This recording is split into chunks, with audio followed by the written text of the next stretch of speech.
Hello and welcome to yet another video. This is the 8th episode of the story, in which Naruto, born into the Uchiha clan, rises to become the strongest Uchiha and Shinobi ever, alongside his sister, the Nine-Tails Jinchuriki. Please like and subscribe to show your support. Let's get the show started.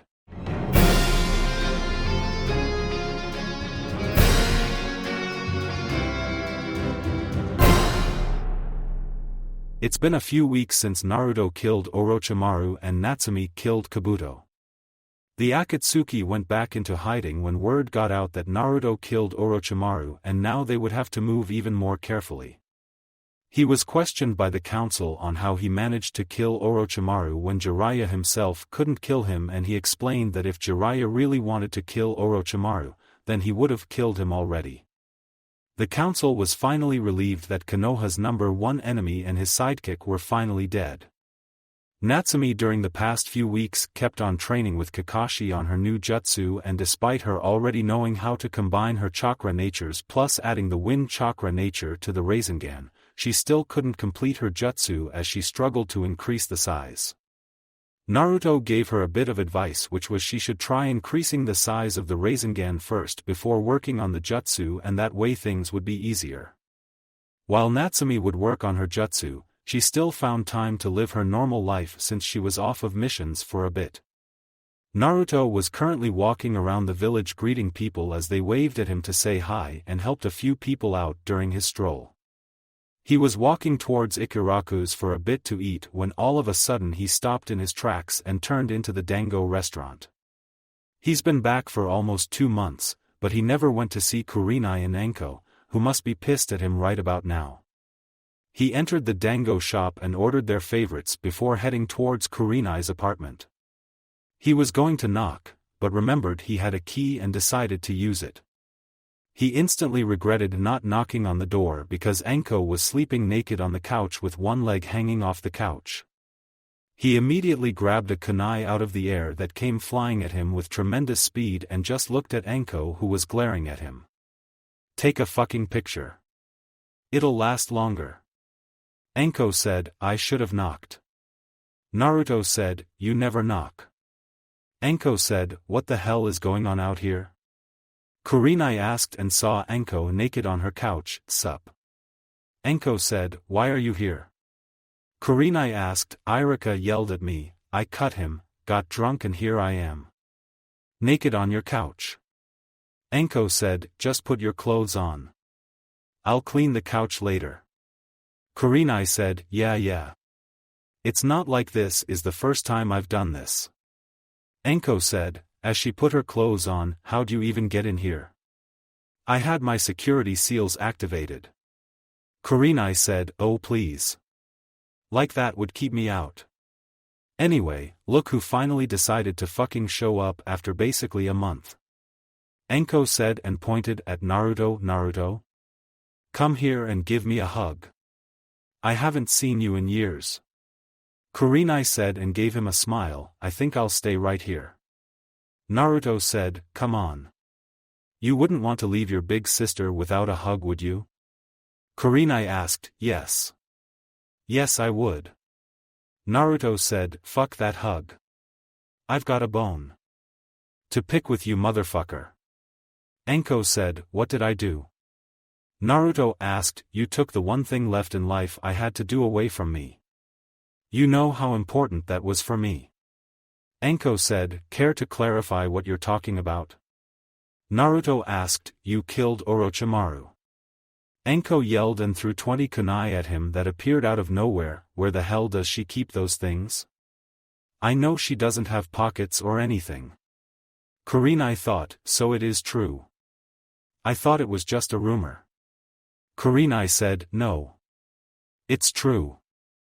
Naruto said, as he dodged every kunai Anko threw at him, "How could you? You know that was my dream." Anko said, "What were you going to do, Anko? Try to commit suicide in order to take him down like you did in the Forest of Death?" Naruto asked, "She did what?" Kurenai asked, "Yeah.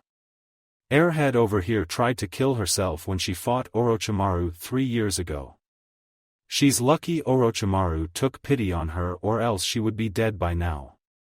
Naruto said, you went to fight Orochimaru without backup and didn't even tell me? Kurenai asked and Enko sheepishly grinned, it must have slipped my mind. Anyway, I was supposed to kill him and you know that. How could you do that to me? Enko asked, I'm simply stronger than you and I have been for quite some time. Besides, I made him do that nasty as shedding skin thing he does if he takes damage and each time he slowly, but surely started to die. Naruto said, I'll accept that on one condition. You buy me dango and red bean soup. Enko said and Naruto threw the bag at her, enjoy. Anyway, what have you two been doing since I've been gone? Naruto asked, me and Irika have been fucking like rabbits in heat.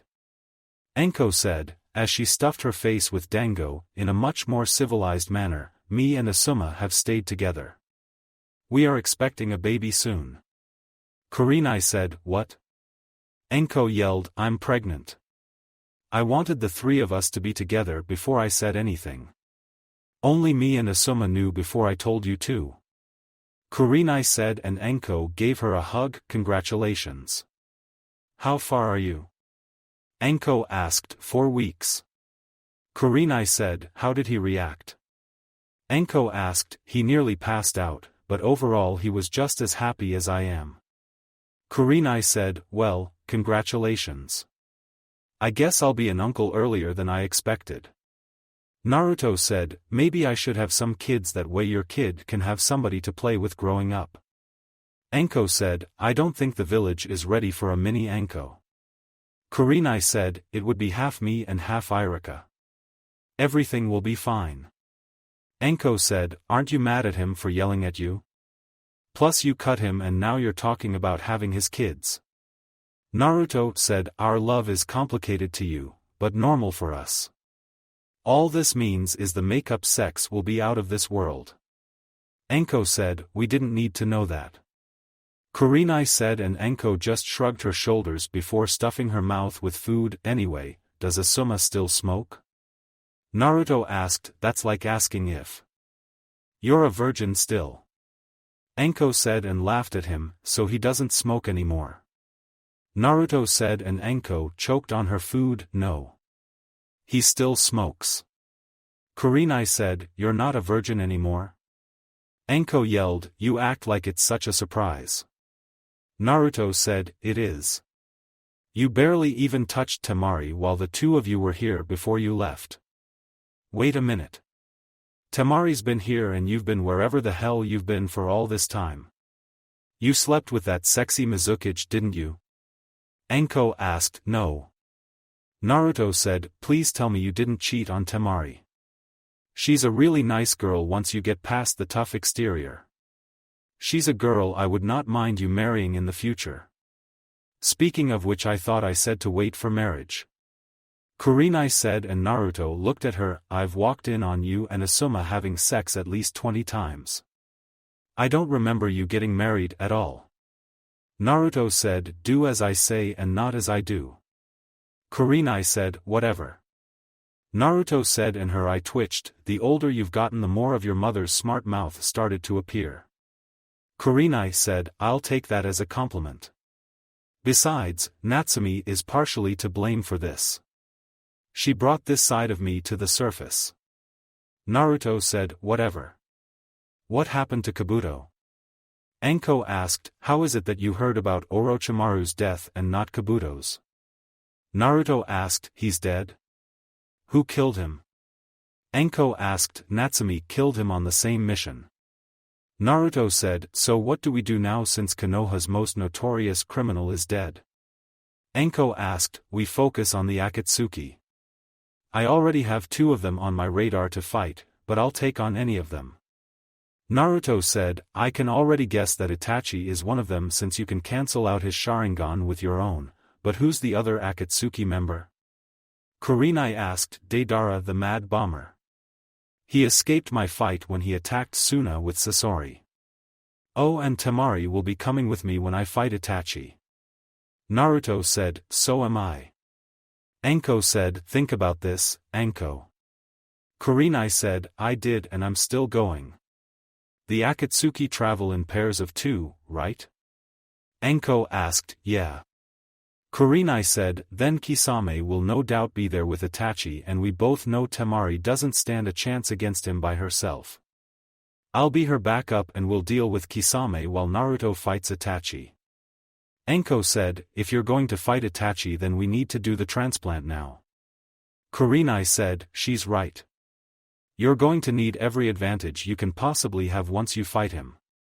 Enko said, no. I want to fight Itachi with my Manjikyu and see where I stand. I'll do the eye transplant after we fight. Naruto said, there's no guarantee that you'll come back alive. I've heard stories about how dangerous a fight is between 2 Sharingan users and the fact that both of you are crazy strong. It makes much more sense to do the transplant now. So let's do it. Kurenai said, besides, Temari would be devastated if you were killed. Enko said. That's how you know I won't get killed. If I die, she'd bring me back to life and kill me herself. Same goes for the 2 of you. Naruto said, and then Katsuyu appeared. Naruto, Lady Tsunade wishes to see you. She says it's urgent. Katsuyu said, and Naruto nodded, I'll be there. Naruto said, and then Katsuyu went up in smoke. This discussion isn't over, Naruto. We're talking about this later. Kurenai said, who said it was a discussion? It's my choice to not do the transplant and you're not going to change my mind. I'm not a kid anymore and I'd appreciate it if you understood that. I get that I'll always be your little brother no matter what, but I need you to be the understanding sister at the moment and not an overbearing mother. Naruto said and vanished. I don't act like an overbearing mother, do I? Kurenai asked, well, would you look at that? It seems Irika is done with his classes for the day. Enko said, and Kurenai looked at the clock. He still has 2 hours left. Kurenai said, he has an early day. Enko said and vanished. Tsunade's office, you wanted to see me?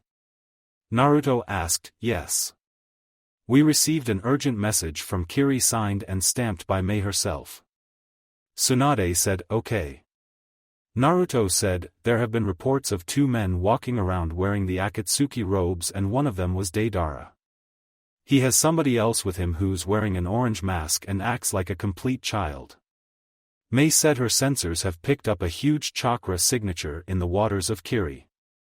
She asked for you to go help fight off the Akatsuki with her umbu and possibly see if the 3 tails would help Kiri. Tsunade said, just me? Naruto asked, yeah. I was going to send Asuma with you, but 2 more Akatsuki members have been spotted in the Land of Fire and I need Team 10 along with some more ninja to look into it. Natsumi is sidelined due to her training and I know you weren't doing anything. Tsunade said, you better not let Kurenai know you're sending him to fight the Akatsuki. Naruto said, it's an S-rank mission. I can't disclose the details to her. Tsunade said, right. Anyway, when do I leave? Naruto asked, right now. Tsunade said and Naruto vanished. Naruto, alright. 1 stop to Kiri and then hopefully I can take out Deidara and his partner. Naruto said and summoned Comet, you really find the worst times to summon me. I was just about to pick my mate. Comet said, right. I forgot you were still going through puberty. Naruto said, it's not puberty. It's called evolution. Comet said, if you say so. Anyway, I need a lift to Kiri. Naruto said, why? The civil war is over. Comet said, Mei thinks the 3 tails finally came back and she requested me for backup. Naruto said, sure. Hop on. I've always wanted to fight a tailed beast. Comet said, you'd die. At most you'll be able to defeat the 1-tailed beast, Shikaku, and maybe the 2 tails. Other than that, every other tailed beast would kick your ass. Naruto said as he jumped onto Comet, it's worth a try though. It's not my fault they stopped my training. Comet said, it kind of is your fault. Drago saw that you were getting a bit too cocky and decided to halt your training. I mean, because of you I had to postpone my training. Naruto said, you're still on that? I said I was sorry. Comet said, I would have accepted it had you done it once. No. You fired 5 of your plasma blasts at me and each one had enough power to blow up a village. Naruto said, you said you wanted to unlock your Susanoo and that's what I was helping you with. Did you or did you not unlock the Susanoo? Comet asked, I hate you. Naruto said, that's the kind of response of somebody who lost the argument. Comet 1, Naruto 0. Comet said, actually I didn't unlock the Susanoo until I had to protect Mei during the final battle in the Civil War. Plus, I remember kicking your ass during our training to the point where you gave up a few times. Naruto 1, Comet 0. Naruto said, if you weren't going on an important mission right now I'd throw you off of my back. Comet said, sure you would. Throw me off your back and you'll have to explain to RA why I'm injured while you were with me. Naruto said and Comet growled, fuck you. Comet said and Naruto just chuckled, relax. You know I'm just messing with you. Seriously though. I need to head back to the Dragon's Den soon and finish up my training. Naruto said, well, that's a bit difficult now since the Akatsuki are on the move again. Tsunade's going to need you a lot and it's going to interfere with your training. Comet said, maybe if we dealt a big enough blow to them we'd be able to get some breathing room. We already took out Sasori so that set them back. Plus just recently we killed Orochimaru and Kabuto so they can't get recruited. We need to take out more members though. Naruto said, that should send them underground, but there's just one thing. Comet said, what's that? Naruto asked, even if we do manage to send them underground, how do we know they won't rebuild their forces quickly? Comet asked, because the Akatsuki is made up of nothing but S-ranked criminals.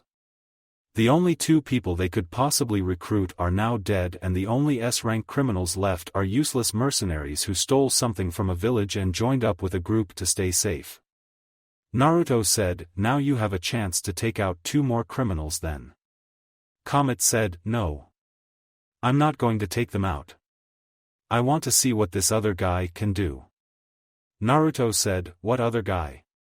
Comet asked, it's a new partner with Deidara. He wears the Akatsuki robe and an orange mask, but they say he acts like a child. Naruto said, then he shouldn't be a threat. Comet said, it could always be an act.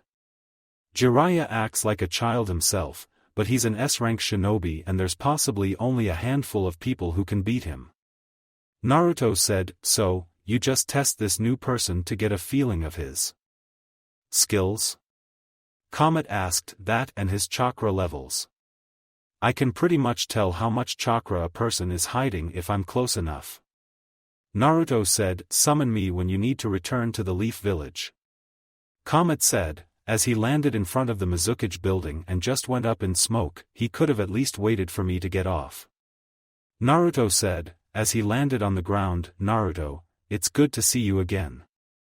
Mei said, nice to see you as well, Mei. Naruto said and he had a kunai at his neck, show the Mizukage some respect or else. An Umbu member said and Naruto just chuckled, I can tell that you're new so I'll let it slide, but the next time you do that I'll show you why I'm not somebody to mess with. Naruto said, I'd let him go. Naruto is a huge reason why this place is even standing. He is Konoha's dragon rider after all. Mei said and the Umbu shakingly removed the kunai from Naruto's throat, who am I going to locate the 3 tails with? Naruto asked, Chojuro will be going with you. I'll have some Umbu tail behind and set up a perimeter. I want you to try and get the 3 tails to become an ally of Kiri. Mei said, not that I don't agree with you, Lady Mizukage. However, are you sure we can trust him? What if he has an ulterior motive to secure the 3 tails and wage war against Kiri? An Umbu member asked, if I wanted to wage war against this village nobody would have left the civil war alive except for maybe Mei and that's the truth. Konoha has the strongest tailed beast so we don't need the 3 tails. Besides, where the hell would I hide it? Don't ask questions if you haven't fully thought them through, dumbass. Naruto said and vanished. I'd catch up to him if I were you. Oh, and please don't piss him off. You won't survive. Mei said, and Chojuro left with the Lady Mizukage. Shouldn't I go along with them just in case? My Byakugan will be valuable to this mission. Ao said, no. I need my strongest men in the village still, as we are not fully functional yet. I trust the team I sent with Naruto to get the job done. Mei said. Naruto, Chojuro and the team managed to catch up to Naruto, who actually slowed down a bit for them. They traveled in silence while Naruto was keeping his sensing ability stretched out as far as he could, and he did detect Deidara a couple miles away from them, but he wasn't moving at the time. Naruto also detected somebody else with him, but he was having trouble doing so because whoever Deidara was with kept on constantly disappearing and reappearing. Naruto, Chojuro, and the arrived at the area Mei believed the Three Tails is located, so he signaled them to stop. Is this it? Chojuro asked. Yeah. The Three Tails is definitely here. Naruto said, I don't see it though. Chojuro said, and Naruto just looked at him, that's because it's hiding underwater. The Akatsuki members sent after the Three Tails are a few miles away from us to the east. Go with the and set up the perimeter about 2 miles out. I'll send some shadow clones to have us surrounded for extra protection. Naruto said as he created some shadow clones. How are you going to speak to get in contact with the Three Tails if it's underwater? Chojuro asked. Time for me to go for a swim. Naruto said and jumped into the water. All right. Let's spread out. We need to keep the Akatsuki members from reaching this area. Chojuro said. Underwater, Naruto was using his water manipulation skills to create an air bubble around his head to help his breath as he was swimming down to the Three Tails. It wasn't often that he did this trick, but he was glad he learned how to do it, and it proved to be quite useful. He swam down to the bottom where he eventually saw the Three Tails, which looked as if it had been waiting for Naruto to arrive since it was staring at Naruto the entire time. Naruto casted a barrier underwater that was able to block out some water, but leave just enough for him to stand on. The Three Tails just looked at Naruto and they had a stare off as if the Three Tails was trying to get a read on Naruto's true feelings.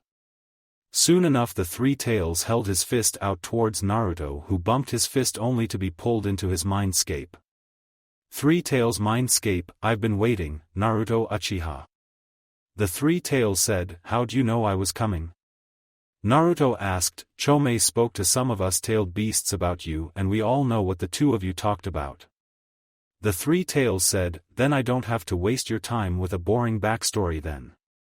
First, what's your name? Naruto asked. My name is Isabu. Now, what would you like to know?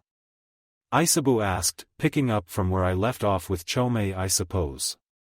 Can you tell me about Hagoromo and Hamura's parents? Naruto asked, as I'm sure Chomei has already told you, Kagaya Otsutsuki is their mother. However, from what we've been told by the Sage of Six Paths, she was not from this planet and could be considered an alien, I suppose, as you humans call it. She is also the progenitor of chakra, since chakra didn't exist until she came to this planet. She ate the chakra fruit of the Shinju tree and gained the use of chakra. Their father is unknown since they were never told who he was. Isabu said, so, was this Kagaya Otsutsuki evil? Naruto asked, many people will have their own opinions of how she was, and to her children she was evil. She desired peace, but her way was only temporary and caused a lot of death. It also inspired the people of Hagoromo's era to weaponize chakra for wars instead of using it for peace like he wanted, which would include us tailed beasts being seen as nothing more than masses of powerful chakra to exploit and control. We don't know much about Kagaya or how or why she came to this planet, but all we know is that the infinite Tsukuyomi cannot be activated, which is what we tailed beasts fear the Akatsuki may be after. If all of us tailed beasts, or at least our chakra, is sealed into the Ghetto statue, which is really the 10 Tails husk, then it opens the door for her return to Earth.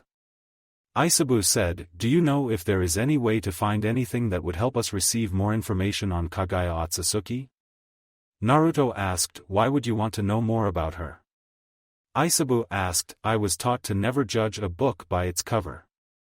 Maybe there's something we're missing as to why she came here and why she merged with the God Tree to become the 10 Tails. I don't know, it just seems like what you and Chomei told me has a lot of holes in the story as to what her ultimate goal was. I mean, clearly she must have fallen in love if she gave birth to 2 sons and stayed here on Earth to raise them instead of going back to wherever she came from. Either she couldn't return or she didn't want to, and something besides her getting pregnant kept her here. Naruto said, and Aisabu just looked at him. The Sage of 6 Paths would have liked you if you were around during his time. While you may be Indra's reincarnate, you have the qualities of Ashura as well. You desire peace, but you also understand there will always be conflict no matter what happens. You have the qualities to become the next Sage of 6 Paths. Aisabu said, and Naruto chuckled, I don't want to become the next Sage of 6 Paths. I want to be the first Naruto Uchiha Namikaze. Naruto said, you are quite different from the rest of the Uchiha clan. I can see why the dragons chose you. Aisabu said, how do you know I have the dragon contract? Naruto asked, the dragons have been around long before we tailed beasts were created, and we would sometimes fight the dragons to test our strength. It was a friendly competition, as you could say, and I can also sense their chakra radiating off of you. There has only been one dragon that has been able to successfully defeat all of us tailed beasts single-handedly. Aisabu said, R.A. Naruto said, exactly. Now, I can't give you much information, but the Land of Ancestors may still be around, so you may find some information there on Kaguya, since that is where she lived when she came to this planet. Aisabu said, the Land of Ancestors. Got it. Naruto said, however, I must warn you to be careful. That is where the original God Tree was located, and I do not know if anything is still happening over there. Aisabu said, and Naruto nodded, I got it. Now, I'm really here because Mei, the Mizukage, wants to know if you'll be an ally of Kiri. She won't seal you away and just wants to have your support. Naruto said, that is my original job. We tailed beasts were created to maintain peace and balance, which we did until Madara Uchiha and Hashirama Senju came around. Aisabu said, what does that mean? Naruto asked, when you return to your village, you should look into the fight between Hashirama and Madara Uchiha, which is the cause for every single shinobi war that has happened. I sense a fight going on above the surface. I'll protect Kiri from the waters and remain hidden from the Akatsuki. Aisabu said, and Naruto nodded, I'll let her know. Thanks for the talk. Naruto said, and turned around as if he felt somebody behind him. What are you doing? Aisabu asked, I thought somebody was behind me. Naruto said, and vanished from Aisabu's mindscape. Real world. Naruto returned to the real world, and Aisabu gave him a boost to the surface of the water by tossing him up through the water. Naruto safely landed on the water and saw multiple wounded Umbu members being tended to by his shadow clones, while Chojuro was standing in front of Deidara and his partner. Naruto vanished and appeared next to Chojuro, then activated his Sharingan only to notice Deidara's partner had one as well. Chojuro, go help the wounded. Naruto said, are you sure? These two are no joke and I can barely keep up with them. Chojuro said, I've already fought Deidara and he barely survived. I'll be fine. Get going. Naruto said, alright. Chojuro said and vanished. Look at what we have here. The lonely Naruto Uchiha. Deidara said, it's Naruto Uchiha Namikaze.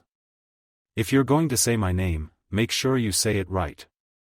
Naruto said and noticed the man in the mask tense up a bit. I can careless about your last name. I'll kill you and then grab the 3 tails myself. Deidara said, Who's your new partner? Naruto said, I'm Tobi and I'm a good boy. Tobi said in a childish voice, you can stop using chakra to change your voice. It's annoying. Tell me, Tobi. Are you an Uchiha? Naruto asked me. What? No. I'm Tobi. This eye was a gift from a friend. Toby said, I have a hard time believing that because your chakra reserves aren't being strained how Kakashi Hataki's are when he has the Sharingan active. Naruto said, and Naruto noticed the man flinch again, another nervous twitch. I wonder why he flinched when I mentioned Dad and Kakashi. Naruto thought, Toby has lots and lots of chakra so the chakra drain won't bother Toby. Toby said, and Naruto looked at Deidara, is he always like this? Naruto asked, you have no idea. Deidara said, alright. Let's test him out.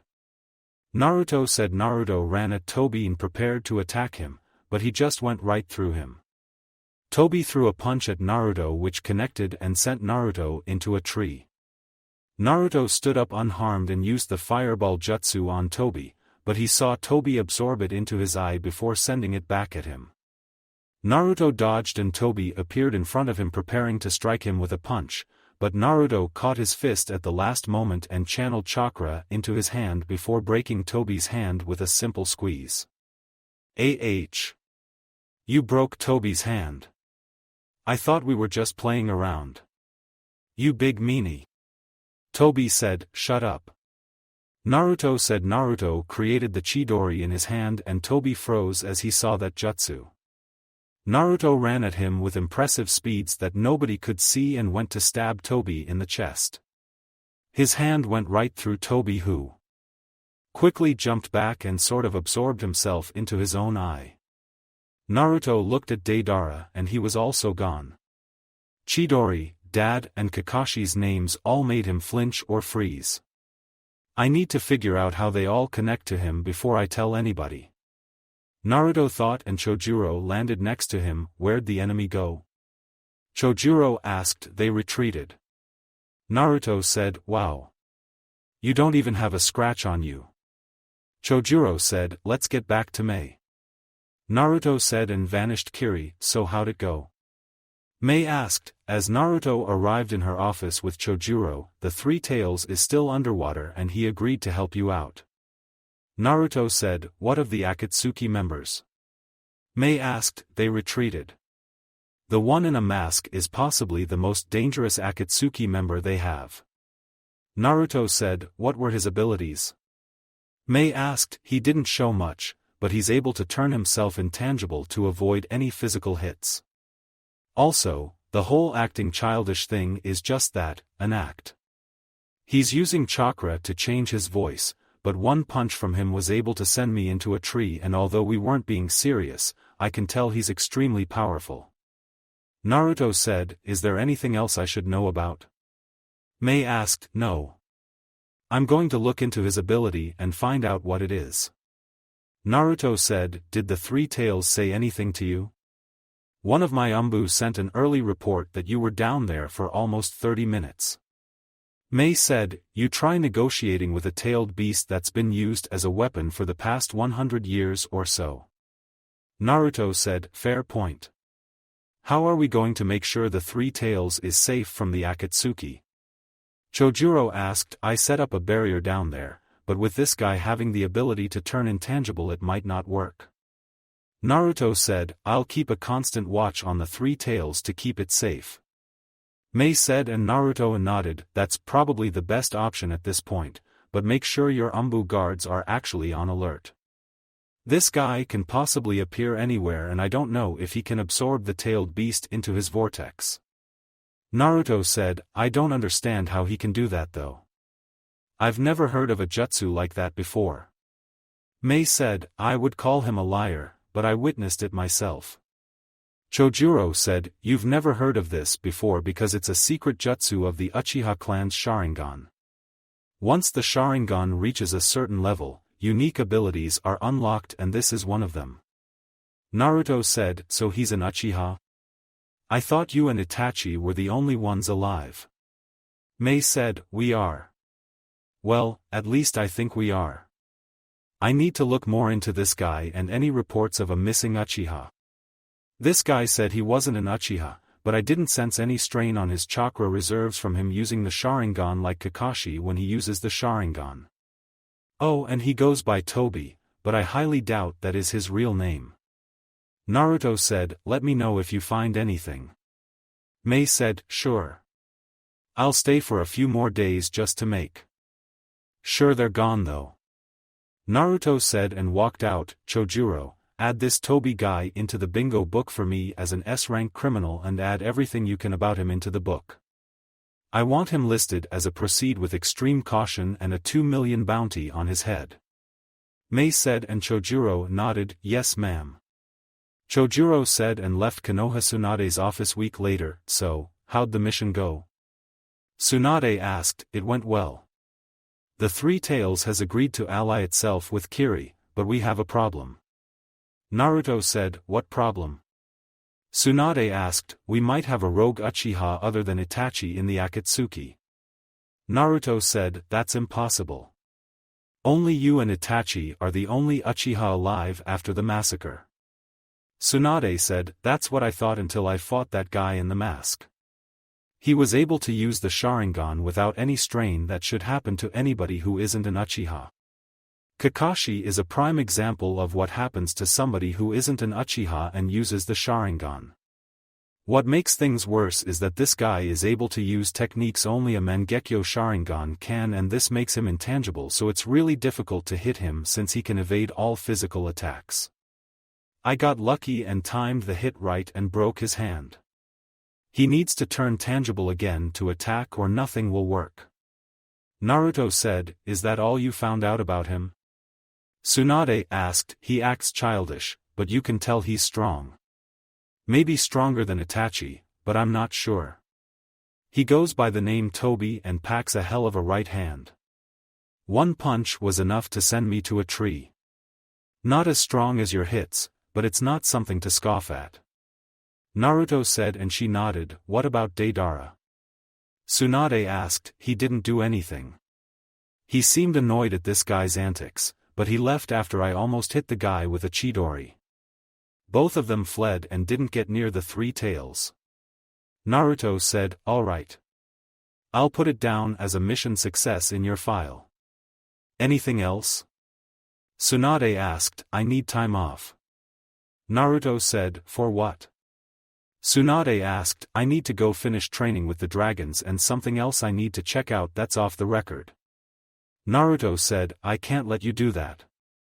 The times we're in, I need to document everything. Tsunade said, remember when you said you'd owe me one for covering for you when the daimyo came and you were drunk out of your mind? I'm cashing in on that favor. Naruto said and her eye twitched, you do realize you're blackmailing the Hokage, which is a punishable offense with jail time, right? Tsunade asked, you do realize I can break out of any jail across the nations, right? Naruto asked and she sighed, okay. Let's say hypothetically you were given this off the record time. Where would you hypothetically be going? Tsunade asked and took a sip of her tea, hypothetically, I'd go to the land of ancestors. Naruto said and Tsunade spit out her tea, what? Tsunade yelled and Shizune came bursting into the room, Lady Tsunade. Is everything alright? Shizune asked, yes. Everything is fine. Tsunade said, are you sure? That yell was pretty loud. Shizune said, I'm fine. Naruto was just telling me the details of his mission. Tsunade said and Shizune nodded, very well. Shizune said and left the room, the land of ancestors? Haven't you heard the myth about that place? Tsunade asked, the myth about people going missing thousands of years ago and making everyone scared to go back? Naruto asked, that's right. Over the years, there have been reports of it still happening. My uncle prohibited anyone from going there when he was in charge after 4 squads of Umbu never returned. Tsunade said, then how about I take somebody with me? Naruto asked, who? Tsunade asked, Temari. Haven't really seen her since I got back. Naruto said, this isn't some kind of paid vacation for a date, is it? Tsunade asked, no. I can't take Enko because she's probably stuck to Irika, Kurenai can't go and Natsumi is too busy training right now. Naruto said, what about the others?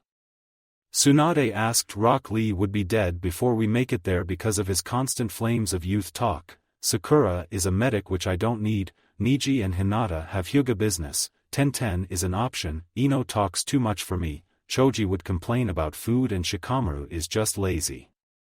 Naruto said, how long do you need off? Tsunade asked, maybe until January. Naruto said, that's almost 5 months. Why so long? Tsunade asked, training with RA and Drago is hard. That's even with shadow clones. We had a few incidents the last time I was there that made my training stop. If I'm going to fight Itachi, I need to be ready and the dragons can get me there. Naruto said, 5 months, but after that I'll need you back in the field. I know Natsumi is strong, but she can't do everything on her own. Tsunade said, don't you think you need to tell the others to start training harder? I get that me and Natsumi are special cases, but we were gone for nearly 3 years and only 2 of them managed to become a jonin. None of them have even tried to become a jonin since we got back except for maybe Sakura since she's training under you. Naruto said, I'll make sure word gets around. Tsunade said and Shizen entered the room again, sorry for interrupting my lady, but elders Koharu and Hamaru are waiting for you. Shizen said, send them in. Tsunade said, of course. Shizen said and left, 5 months and I won't start them until you send me a message saying you're with the dragons. Now, you may leave. I have an important meeting with the elders. Tsunade said, I don't know why you say it like that. You're an elder yourself. Naruto said and vanished when a vein appeared on her forehead, I am not old. Tsunade yelled and threw her desk out of the window, elders Koharu and Hamura are here, Lady Tsunade. Shizen said, thank you. Oh, and please tell some Chunin to bring me my desk. Tsunade said and. Shizen sighed, of course. Shizen said and left training ground after leaving Tsunade's office.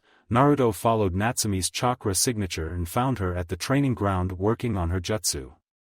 The jutsu was obviously going to be something powerful given all of the repaired craters in the ground. Naruto decided to walk over to her and catch up a bit before he leaves. Not bad. Naruto said, as he appeared behind her and caught a punch, oh. It's you. Where the hell have you been? I've been looking for you. Natsumi asked, I was on a mission in Kiri. Naruto said, but you're already back. Natsumi said, I had Comet and it was a pretty simple mission. Naruto said, about what? Natsumi asked, one of those. Naruto said and pointed at her stomach, oh. I see. Natsumi said, what have you been doing these past few days? Naruto asked, I was just training really. I mean Hiroshi stopped by a few times to help out if he could, Ino and Sakura dragged me away for a group dinner which you missed by the way. Oh, and we had some little shit here from the fire temple a few days ago. Listen to this though. That little fucker was a pseudo-jinchuriki. Natsumi said and Naruto raised an eyebrow, how is that even possible? Naruto asked, his dickhead of a father collected some of the Nine Tails chakra after the Nine Tails attack that was dispersed and sealed it inside of him. The fuckface was holding up to 4 tails of Nine Tails chakra that he couldn't control and nearly killed everyone, but I had to step in to save everyone. We removed the Nine Tails chakra from him and now he's normal, I guess. Oh, and Asuma almost died. Natsumi said nonchalantly, how? Naruto asked, because he was fighting an Akatsuki member named Haiden who worships somebody named Jashin and is supposedly immortal. Well, he is immortal. Asuma cut his head off, but Kakuzu just stitched it back on like nothing happened. Anyway, he was using some ritual jutsu that inflicted damage to his opponent if he was standing inside of the ritual circle and had some of his opponent's job. We found out that once he gets out of the circle the jutsu is cancelled and Asuma's dumbass kept getting caught with the jutsu because he wanted to fight at close range like an idiot. Natsumi said, how the hell did I miss all of that within a couple of days? Naruto asked, it's been basically over a week. Anyway, what are you up to? Natsumi asked, I'm about to leave. Figured I'd come see my little sister before I left. Naruto said and ruffled her hair. You just got back and you already have to leave? Man, mom must be working you to the bone. Natsumi said, I'm taking a vacation to finish my training with the dragons. You should think about training with the toads again and learning Sage Mode. Naruto said, Sage Mode? What's that? Natsumi asked, You should ask Jiraiya or summon one of the toads to explain it to you. I only know of it because RA told me. Anyway, I'll be gone for 5 months, so I need you to hold things down for me. Naruto said, I wish I had 5 months off. Anyway, I need to finish my training and then get ready for my date later. Natsumi said, Make sure you keep the date at a kissing-only level. Naruto said, From what Temari told me, you and her are way past the kissing-only level, so you're one to talk. Natsumi said, and he sighed, When did you talk to her? Naruto asked, Yesterday. She left earlier this morning. Natsumi said, Really? I'll see in 5 months. Naruto said and vanished. Mention his girlfriend and he just blows me off. Such an asshole. Natsumi said and started training again. Naruto, as he was running through the forest, Naruto found Temari's chakra signature, and she apparently wasn't alone. She was surrounded by a few low-level chakra signatures, but as fast as they appeared, they all just vanished. He picked up his speed only to see part of the forest destroyed and Temari's chakra moving a few minutes ahead of him. He took off and eventually landed behind her, making her freeze.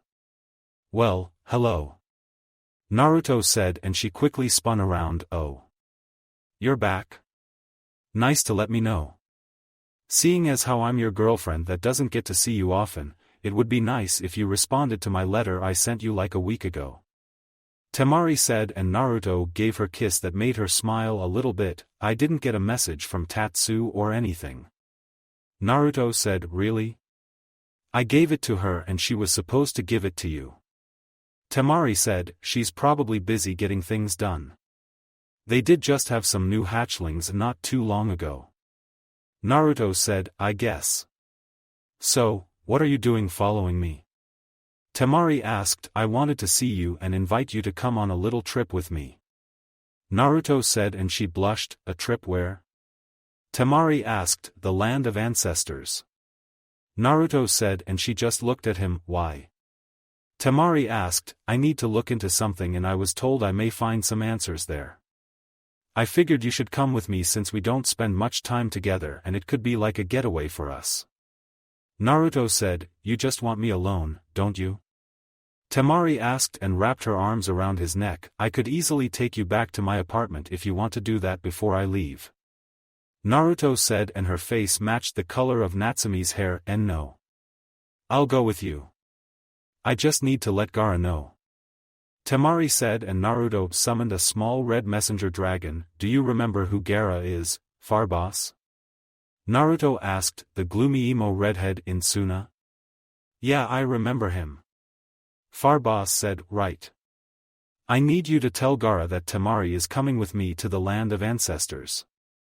After that, I want you to tell RA and Drago that I'll be there for my training in about 2 weeks.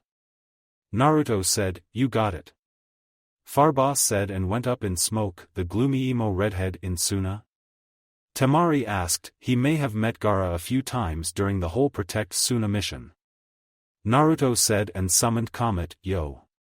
Comet said, I need you to take me and Temari to the land of ancestors. Naruto said, Well, Temari, it's nice to see you again. Comet said, as they jumped on his back, Same goes for you. Temari said, So, not many people would go to the land of ancestors for a date, Naruto. What gives? Comet asked. It's not a date. I wouldn't take Temari somewhere like this for a date. I'll fill you in when I come for my training. Naruto said, Sure. Comet said and took off flying. I did miss you. Temari said as she held on to Naruto. Yeah. I missed you too. Naruto said, Where were you? Temari asked. I was in Kiri doing an S-ranked mission. Naruto said, Oh. How was it? Temari asked, it plays a part in why I'm going to the land of ancestors. I talked to the Three Tails while I was there and I wanted to find out something, so he told me to go there. Naruto said, and she nodded. Can you tell me what you're looking for? Temari asked, I can't because I don't really know what I'm looking for. I just know the land of ancestors is possibly where everything started and I want to find out if it's true. Naruto said, I understand that you want peace and all, but just don't become one of those people who become so obsessed with peace that you lose your way. Maybe whatever you're looking for isn't meant to be found. Temari said, I won't lose my way. That's what I have you, Natsumi, Anko and Kurenai for. To make sure I don't lose my way. Naruto said, why did making a peaceful world become your dream anyway? Temari asked, because if I'm going to have a family one day, I'd like to raise children in a world where they won't have to become a ninja. Naruto said, in order to have a family you need a wife. Temari said, I know, but that's why I have you. Give it a few years and we'll get married.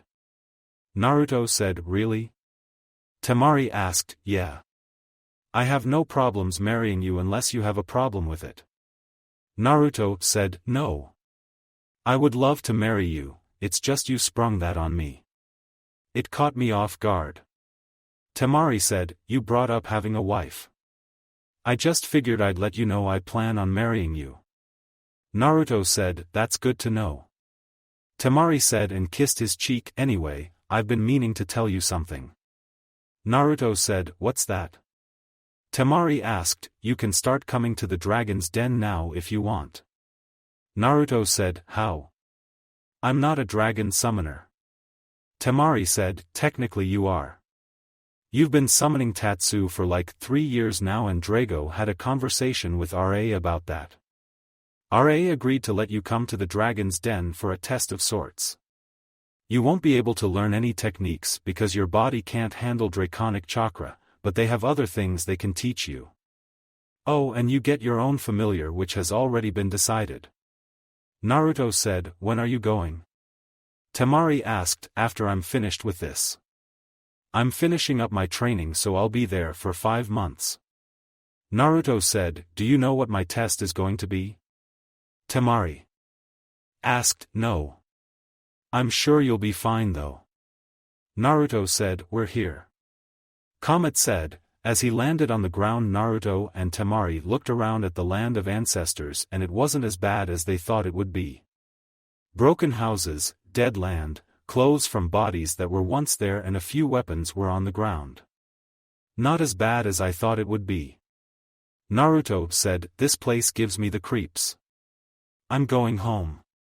Comet said and went up in smoke. So, what should we do first? Temari asked, see if one of these houses is stable enough. It's getting late so we can rest and then start our search in the morning. Naruto said, are you cooking? Temari asked and had a hopeful look on her face. Yes, I'm cooking. Naruto said and they started walking around looking for a house. Cool. I wonder why everybody said this place is haunted. Other than the looks, nothing seems odd. Temari said, I don't think it's down here that's the problem. This is just like a war zone. I feel something coming from the mountain, but also underground. Whatever is down there feels like it's alive, but dead at the same time. Naruto said, now you're creeping me out. Temari said, sorry. I'll set up a barrier around the house we stay in before we go to bed. Naruto said, that would be nice. Temari said and Naruto smirked, I never would have thought the big bad Temari was scared of something. Naruto said and she stopped walking, did you just make a joke? Temari asked, yeah. Why? Naruto asked, you never make jokes. Who are you and what did you do to Naruto? Temari asked and opened her fan, the hell is your problem? It is me. Naruto said, prove it. Temari said, when you turned 15 you started wearing thongs on days you wore pants because it didn't bother you as much as panties. Naruto said and she blushed, okay. Temari said and Naruto stopped in front of a house, this one seems sturdy enough. Naruto said, there's one problem. Temari said, what? Naruto asked, there isn't a bed and I didn't bring a sleeping bag. Temari said, why are you worried about that? You'll be sleeping with me. Naruto said, oh right. All of this boyfriend stuff is still kind of new to me. Temari said and walked in the house, there's candles on the walls. We can use those for light. Naruto said and skillfully lit the candles with his fire manipulation. Hey, look at this. This house belonged to a girl and she's beautiful. She couldn't have been no older than maybe 18. Temari said she showed him a picture of a girl who had long black hair tied in a bun and brown eyes with a pink bandana. Is there a name on it? Naruto asked. No, but that's not all. Look at this. She apparently knew a Hyuga clan member. Temari said this time showed him a picture of Aino with a pale-skinned woman who had delicate facial features. She had extremely long gray hair, possessed white clear eyes, her eyebrows were cut very short and she wore a red shade of lipstick on her lips. Naruto mostly paid attention to her eyes, which were definitely Byakugan eyes. I wonder. Naruto thought, let me see that. Naruto said and took the picture, then read the back of it. To my dearest friend and assistant, may the world weep in pain for the loss of such a pure soul as yourself, Kagaya Otsutsuki. I know this lady is dead, but checking out another woman doesn't sit too well with me. Temari said, that's not why I took the picture. I'm definitely in the right spot and this is one of the people I'm looking into. Naruto said, who is she? Temari asked, Kagaya Otsutsuki. Naruto said, you might want to get your eyes checked. That's clearly a Hyuga clan member. Temari said, no. She's who the Byakugan came from. Her name is Kagaya Otsutsuki, but she has another name that's really important for what I'm looking for. Naruto said, what's her other name? Temari asked, she's Hagoromo Otsutsuki's mother and he's known as the Sage of Six Paths to us. Naruto said and her jaw dropped, how do you know that? Temari asked, I talked to two-tailed beasts so far, Isabu and Chome. Otherwise known as the Three Tails and the Seven Tails. Chome told me about Hagoromo and his brother Hamura, but Isabu filled me in on Kagaya Otsutsuki. Temari said, that's impossible. The Sage of Six Paths is a myth. Temari said, no. He's real. The tailed beasts would know because he created them. Naruto said and she sat down, so you mean to tell me that the man everyone worships like a god is actually real? Temari asked, was real, but yes. Naruto said, what happened to his brother? Temari asked and Naruto spent the next 2 hours filling her in on everything he was told. That's why I'm here. Naruto said, so, let me get this straight. The Sage of Six Paths is real, he created the moon, there's a 10 tails, he has a brother, his mother was evil and you're the reincarnation of his son Indra. Am I missing anything? Temari asked, not really, but this has to stay between us. Naruto said, I think we should tell Gaara and Lady Tsunade. Temari said, we can't. This is an off-the-record mission for me and now you because of how secret this information is. Tsunade doesn't even know what I'm actually doing here and I want it to stay that way until I have all the facts. Naruto said and she sighed, all right. I won't tell, but you owe me. Now, if you already know who Kagaya Otsutsuki is, why did you come out here? Temari asked, it takes 2 people to have children, Temari. Naruto said, you think she has a lover?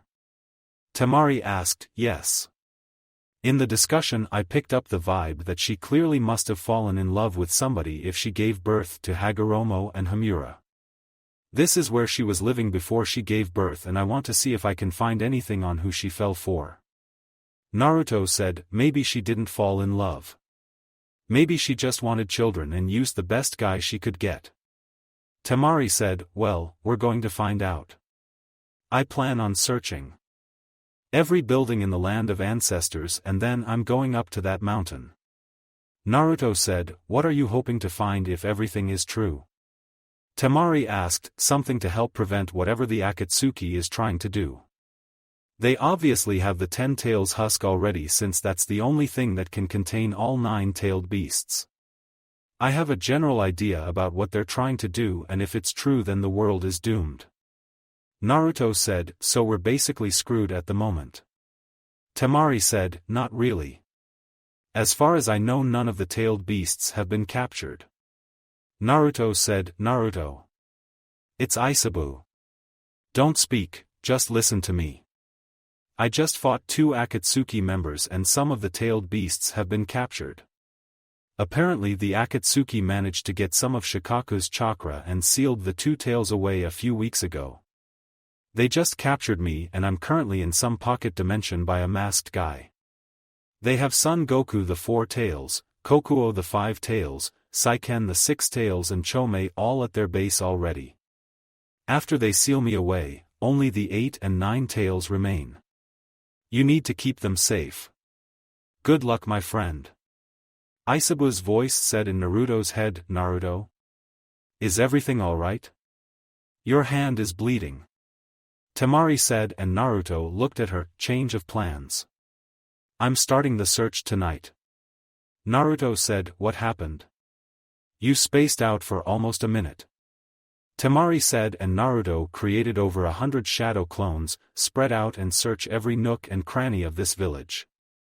I want you to find anything on Kagaya Otsutsuki and bring it back to me. All of you have enough chakra to make another shadow clone yourself. Move out. Naruto said, and the shadow clones vanished from sight. What the hell is going on?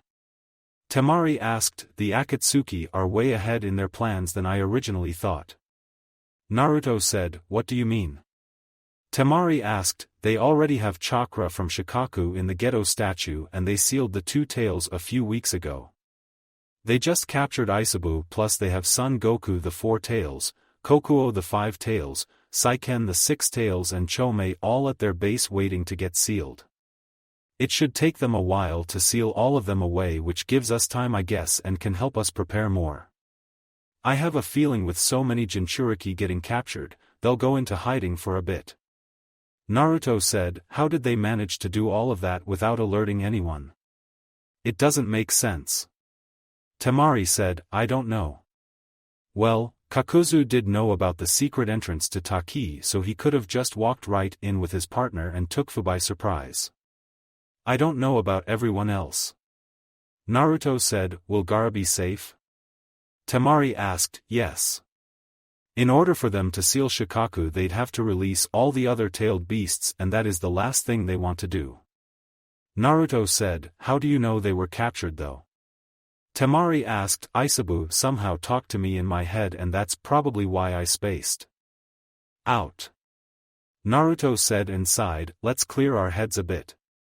Cook some food and just talk. Since your shadow clones will be searching all night, we can eat, talk, wash up and get some sleep. We search the mountain tomorrow and if the clones find anything important, we go through it. Temari said, you're right. Naruto said and one of his shadow clones returned, boss. We found something. The shadow clone said, why didn't you just disperse so I could get the information? Naruto asked and the clone just looked at him before going up in smoke. What did they find? Temari asked, they searched the house of the leader and his name was Tenji. He had journals and pictures with Kagaya in them. They're bringing the stuff now. Naruto said and Temari nodded, so I guess we're not having your cooking then. Temari said and pouted, I have some bento boxes with me. Naruto said and pulled out 2 scrolls, nice. I'm starving. Temari said and one shadow clone returned carrying everything they found. This is everything we managed to find. It was like everything on Kagaya was stored in one house. The shadow clone said and went up in smoke, this is a lot of journals. At least they have everything separate in 2 piles from Tenji having his own pile and the others are just from random sheets that people wrote. Temari said, we look into the journals from Tenji to start. He's the leader so he clearly would have had the most contact with her. Naruto said. Naruto and Temari spent the next few hours going through each journal from Tenji, which were surprisingly in order. The journals didn't say much, but the girl Aino was mentioned quite a few times in them and how close she was with Kagaya as time went on. They read the journals all night with no sleep until Temari finally found something important. "Hey, check it out. You were right about her falling in love. Look at this." Temari said and gave him a journal that he read. "The land of that is increasing their threats to us for more land, and I am trying to find a peaceful resolution for this problem. The stress does get to me, but whenever I return home, I can always count on Kagaya to cheer me up. Ever since she came here she has warmed up a bit and Aino has really bonded with her. She has the most beautiful eyes I've ever seen and she's the bright spot to my day. We've grown extremely close and have spent several nights together. Our bond was so strong that I just passed a decree: should anyone try to harm her they will be harmed. I believe we fell in love over our desire for peace in the world." Tenji, so the leader of this place was her lover apparently and the father of Hagoromo and Hamura. The question now is what happened that caused her to change her ways. Naruto said, "I think I found it. This is the next thing he wrote about her." Temari said, "Today was another tough day for us and quite possibly the worst day of my life. Kagaya has killed many soldiers belonging to the land of that and I had to betray her in order to keep the peace. I told her a few days ago that I would like to start a family and I remember the look of pure joy on her face. I truly do love her, but my love for peace outweighed my love for Kagaya. In our pursuit of apprehending Kagaya, she tried to flee with Aino, which resulted in the death of Aino as we found her body filled with arrows and Kagaya was nowhere to be found. Tenji, so he betrayed her for peace and in his attempt to kill her, that Aino girl was killed." Temari said, "Yes, but I think we can safely assume that she was also pregnant at this time. So we have her lover's betrayal, Aino dying and her being pregnant all in one day. Something like that could possibly break her mentally and that possibly caused her to eat the chakra fruit. After that I'm guessing her chakra was passed down to her children who then began teaching others after some time how to use chakra." Naruto said, "There's one last important piece here and it just might be the one that could have changed everything." Temari said, "Today feels different as if death is looming over my home. If this should be my last day I do not know if this will ever reach you, but Kagaya I am deeply sorry for my betrayal and being responsible for the death of Aino. I was so headstrong on wanting peace that I betrayed you without hesitation and if I could take it all back I would do so. I foolishly chose my love for peace in the world over you and after you left I realized that you became my world during your time here. If this is my last day and the last time I am to ever write I am truly sorry for my betrayal of your trust and love that you have given me. I wish I could see you one last time to tell you all of this and my biggest regret is not getting your side of the story. I wish none of this would have happened and we could have had the family I told you about. Once again I am sorry Kagaya and I love you more than you can ever know." Tenji, so he just betrayed her without thinking and it ate him up for the rest of his life. He at least realized his mistake after it happened, but Kagaya was already long gone and it sucks that he never got to know the two amazing sons Kagaya would have. Temari said, "Yeah." Naruto said and sealed away the letters on his arm, "Would you ever give up your love for me if it meant having world peace?" Temari asked, "If I have to give up my love for you then it's not really world peace. At the end of the day I'm choosing you over world peace. Besides, what Tenji said in his letter about Kagaya being his world applies to you as well. Sure I may not show it as much, but to me you are everything." Naruto said and she started to cry, "You really mean that?" Temari asked, "Yes." Naruto said and poked her forehead like his mom did to him as a kid plenty of times, making her smile. "Come on. Let's get washed up and check out that mountain." Temari said and grabbed his hand. "Do you even know where we're going?" Naruto asked. "Towards the stream we passed on the way here and don't worry about taking too long. It'll be worth it."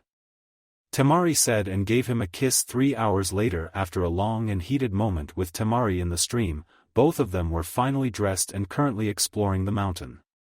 They both had weird feelings about the mountain, so Naruto was walking with his sword in his hand while Temari was walking with her fan on her shoulders. Eventually they made it to the top and saw a giant hole, but what they saw down there was even worse. "Are these cocoons?" Temari asked, as they looked around. "Yeah, and that feeling I told you about yesterday is coming from inside of them," Naruto said. Naruto used his sword to cut one open only to jump back when something jumped out and attacked him. He quickly cut the head off of it and then looked at what attacked him. It was something white with human-like features and yellow eyes.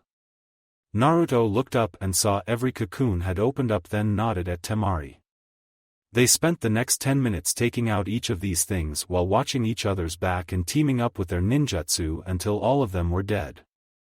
"Well, that was something," Temari said, and Naruto was looking at the cocoons. "I wonder what made these things."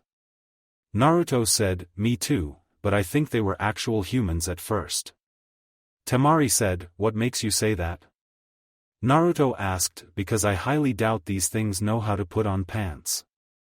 Temari said and pulled out some pants that were inside of a cocoon, so Naruto started looking around. "All of them have clothes inside, but this place has been abandoned for a millennium and these clothes should have been decomposed by now."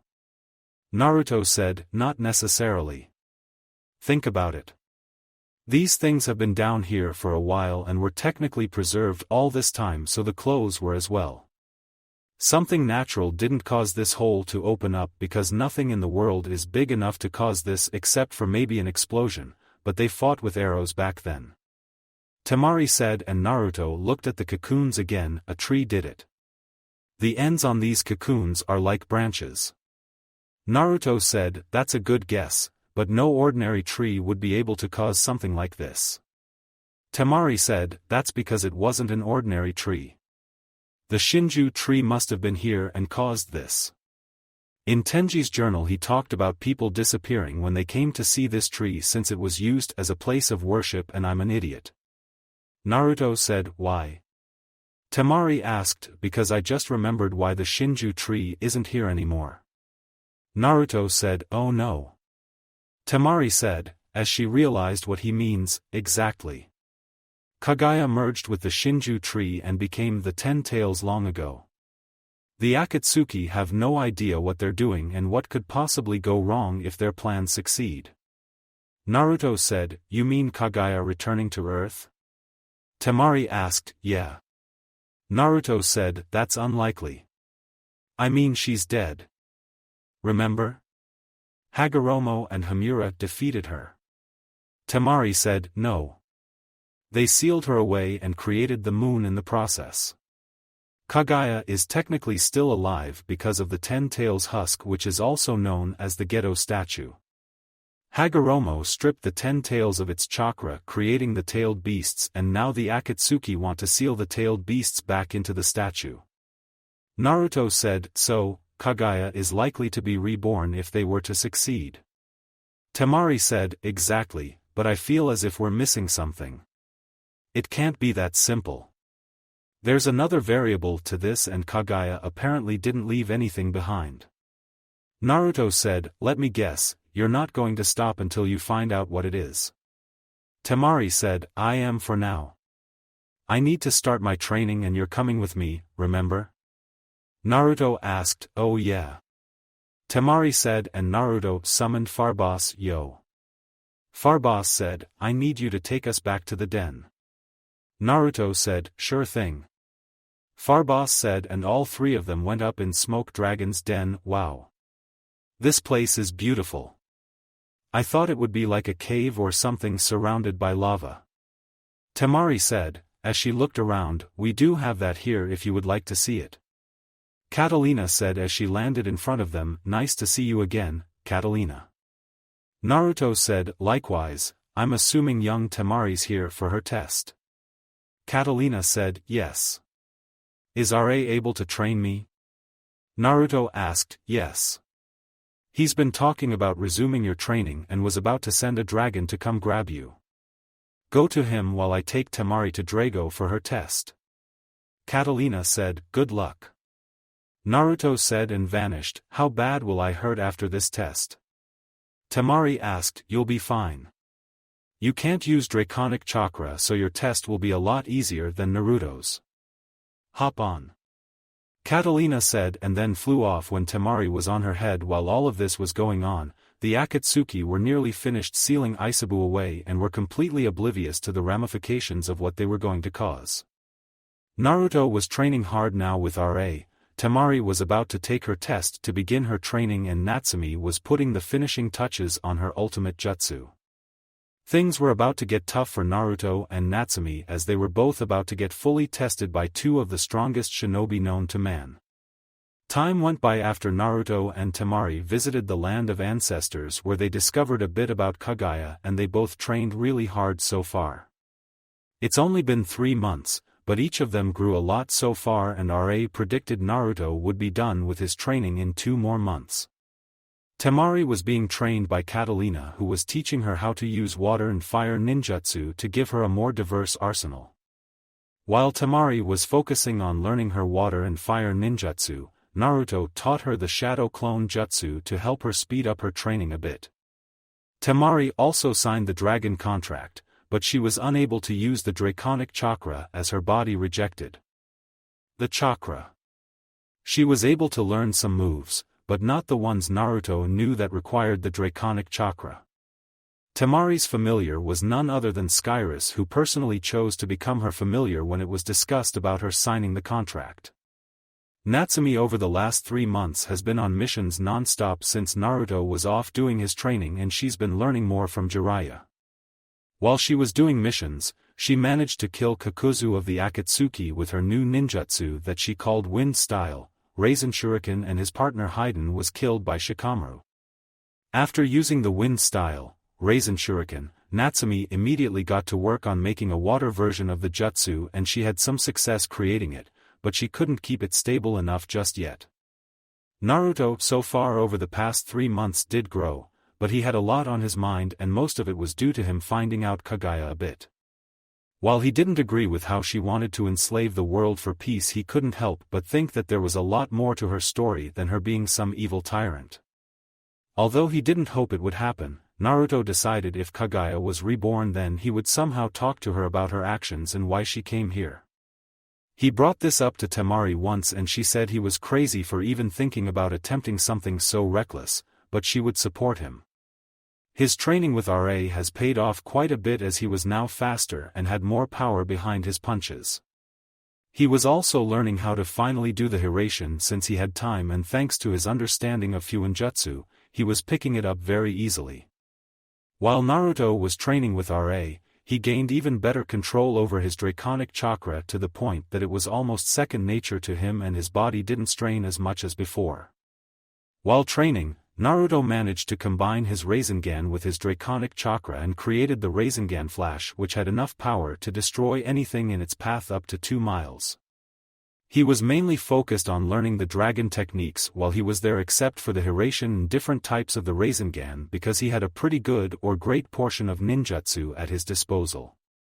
He was currently sitting under a waterfall meditating while Temari and Comet watched him. How long has he been like this? Temari asked. Like 10 hours. It's funny because he should have ran out of Draconic Chakra by now. Comet said. Maybe his reserves grew. He's always had large chakra reserves, and only Natsumi had more chakra than him in his village. Temari said. I understand that, but from what I was told, every time somebody does the ritual their Draconic Chakra reserves don't grow, or at least they shouldn't grow. Comet said. Naruto didn't go through any ritual. Temari said. That's impossible. He has the Draconic Chakra. Comet said. Actually, it's not impossible. Catalina said, as she landed next to them. What do you mean?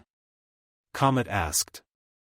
The reason why Naruto was born with the Draconic Chakra is because his mother went through the ritual when she was at least 4 weeks pregnant. The Draconic Chakra must have been absorbed into him as well before he was born. It's the only logical explanation that myself, Drago and RA could come up with. Catalina said. So if he were to have kids, would they be born with the Draconic Chakra as well?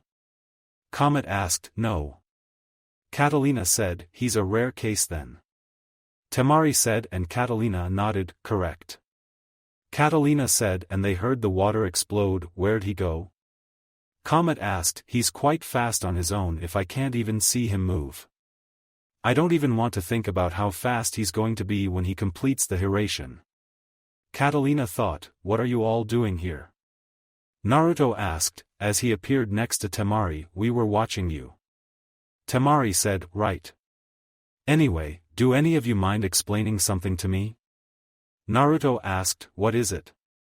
Catalina asked, during my meditation I kept seeing me versus Iwaji and I pictured combining the Chidori with the Rasengan. Did that really happen? Naruto asked and they were all silent until Catalina spoke up, yes, but it was dumber when he took over your body. It nearly destroyed the entire Chunin exam stadium. Catalina said, I see. Naruto said, you're thinking about combining them now, aren't you? Temari asked, it wouldn't hurt to try. Naruto said and Temari rolled her eyes, what is it with you and Natsumi about destructive jutsus? Temari asked and he shrugged, I got it from my mother and she must get it from hers. Naruto said and Drago landed next to Naruto, ah. Yes. Sayuri was quite destructive indeed. In fact the volcano that we have was caused by her. Drago said, how? Temari asked, yeah. As far as I know my mother didn't have an earth chakra nature to even create lava. Naruto said, there are many things your mother could do and creating lava was one of them. Now, she didn't have the lava Kekii Genkai like you think, but she did have a very powerful earth chakra nature and one day she was going through her hormonal stages due to pregnancy. She requested a fight with me and she's the reason I have this scar over my eye. I nearly hit her stomach on accident and she went full rage mode on me. The result of her rage was the creation of that volcano. Drago said, okay. I understand she had a strong earth chakra nature, but that doesn't explain making lava without any fire. Comet said, lava is basically melted rock beneath the earth's surface. That's why people with the lava Kekii Genkai need fire and earth because the fire essentially melts the earth's chakra nature. Naruto said, I knew that. I was just making sure you knew. Comet said, no you didn't. Naruto said, anyway, is the volcano still active? Temari asked, only on Sayuri's birthday. That's the one time a year it is active and we all gather to celebrate or pay our respects to her on her birthday. You may have heard rumors of her being so strong that she was almost as strong as the fourth Hokage. Catalina said, I did. Naruto said, those rumors are true. I know for a fact she could go toe-to-toe with Tsunade and survive. She might have even won. Your mother was actually the first Uchiha candidate for the position of Hokage, but she declined the offer and Fugaku was selected as a candidate, but ultimately lost to your father. Catalina said, so if Naruto was to face his mother right now, who do you think would win? Temari asked, Naruto would easily win. Heck, he could take on Lady Tsunade right now and win if wanted to, but that's only if he fights seriously. Drago said, have you ever fought seriously? Comet asked, only against Drago and RA. Naruto said, you mean to tell me that you've been kicking my ass and you weren't even serious? Comet asked, pretty much. Naruto said, I hate you. Comet said, sure you do. Naruto said, if you can do that I wonder how strong Natsumi is. It's like the two of you are always neck and neck. When one of you grows stronger, so does the other. Temari said, Natsumi should be stronger than Tsunade as well, but weaker than me. If she knew Sage Mode then she'd be on equal terms or stronger than me. Naruto said, so can you defeat the pervert? Temari asked, possibly. He knows how to use Sage Mode, so I don't know. It might come down to a tie between us. Naruto said, if this Sage Mode is so powerful, why is it that so few people know it? Temari asked, because Sage Mode requires very large chakra reserves and your body still needs to be able to handle the increase in power. There's also the risk of turning into a stone statue of the animal you're learning from if you absorb too much natural energy. Sage mode is all about balance between your own chakra and natural energy. There's only been a handful of sage users in Shinobi history, starting with the Sage of Six Paths. Drago said, "Wow. Who are the other users of sage mode?" Temari asked. Jiraiya of the Sannin, Minato Namikaze and Hashirama Senju. There's only been 4 users of sage mode, with Natsumi potentially being the 5th person. Catalina said, "So, is there a dragon sage mode?" Temari asked, "No. We dragons do not use sage mode as it is not necessary. Our draconic chakra can easily match a sage mode user since it basically gives us the same advantages of sage mode." Drago said, and then a spy dragon appeared in front of them. "Did you find anything, Kaze?" Naruto asked. "I have discovered something, yes. I was able to keep myself attached to Deidara as he returned to the base, and their leader is going after Natsumi soon." Kaze said, "How soon?" Naruto asked. "Most likely whenever they get word that you're not in the village. As far as they're concerned, you're still around and you're a threat to them. However, there's something off about the leader's eyes." Kaze said, "What do you mean?" Naruto asked. "I can feel a lot of power radiating from them, but they're different." His eyes were purple with a ripple pattern inside of them. Kaze said, "Are you absolutely sure that's what you saw?" Drago asked. "Yes. I don't know what it is, but I can tell Natsumi will have her work cut out for her."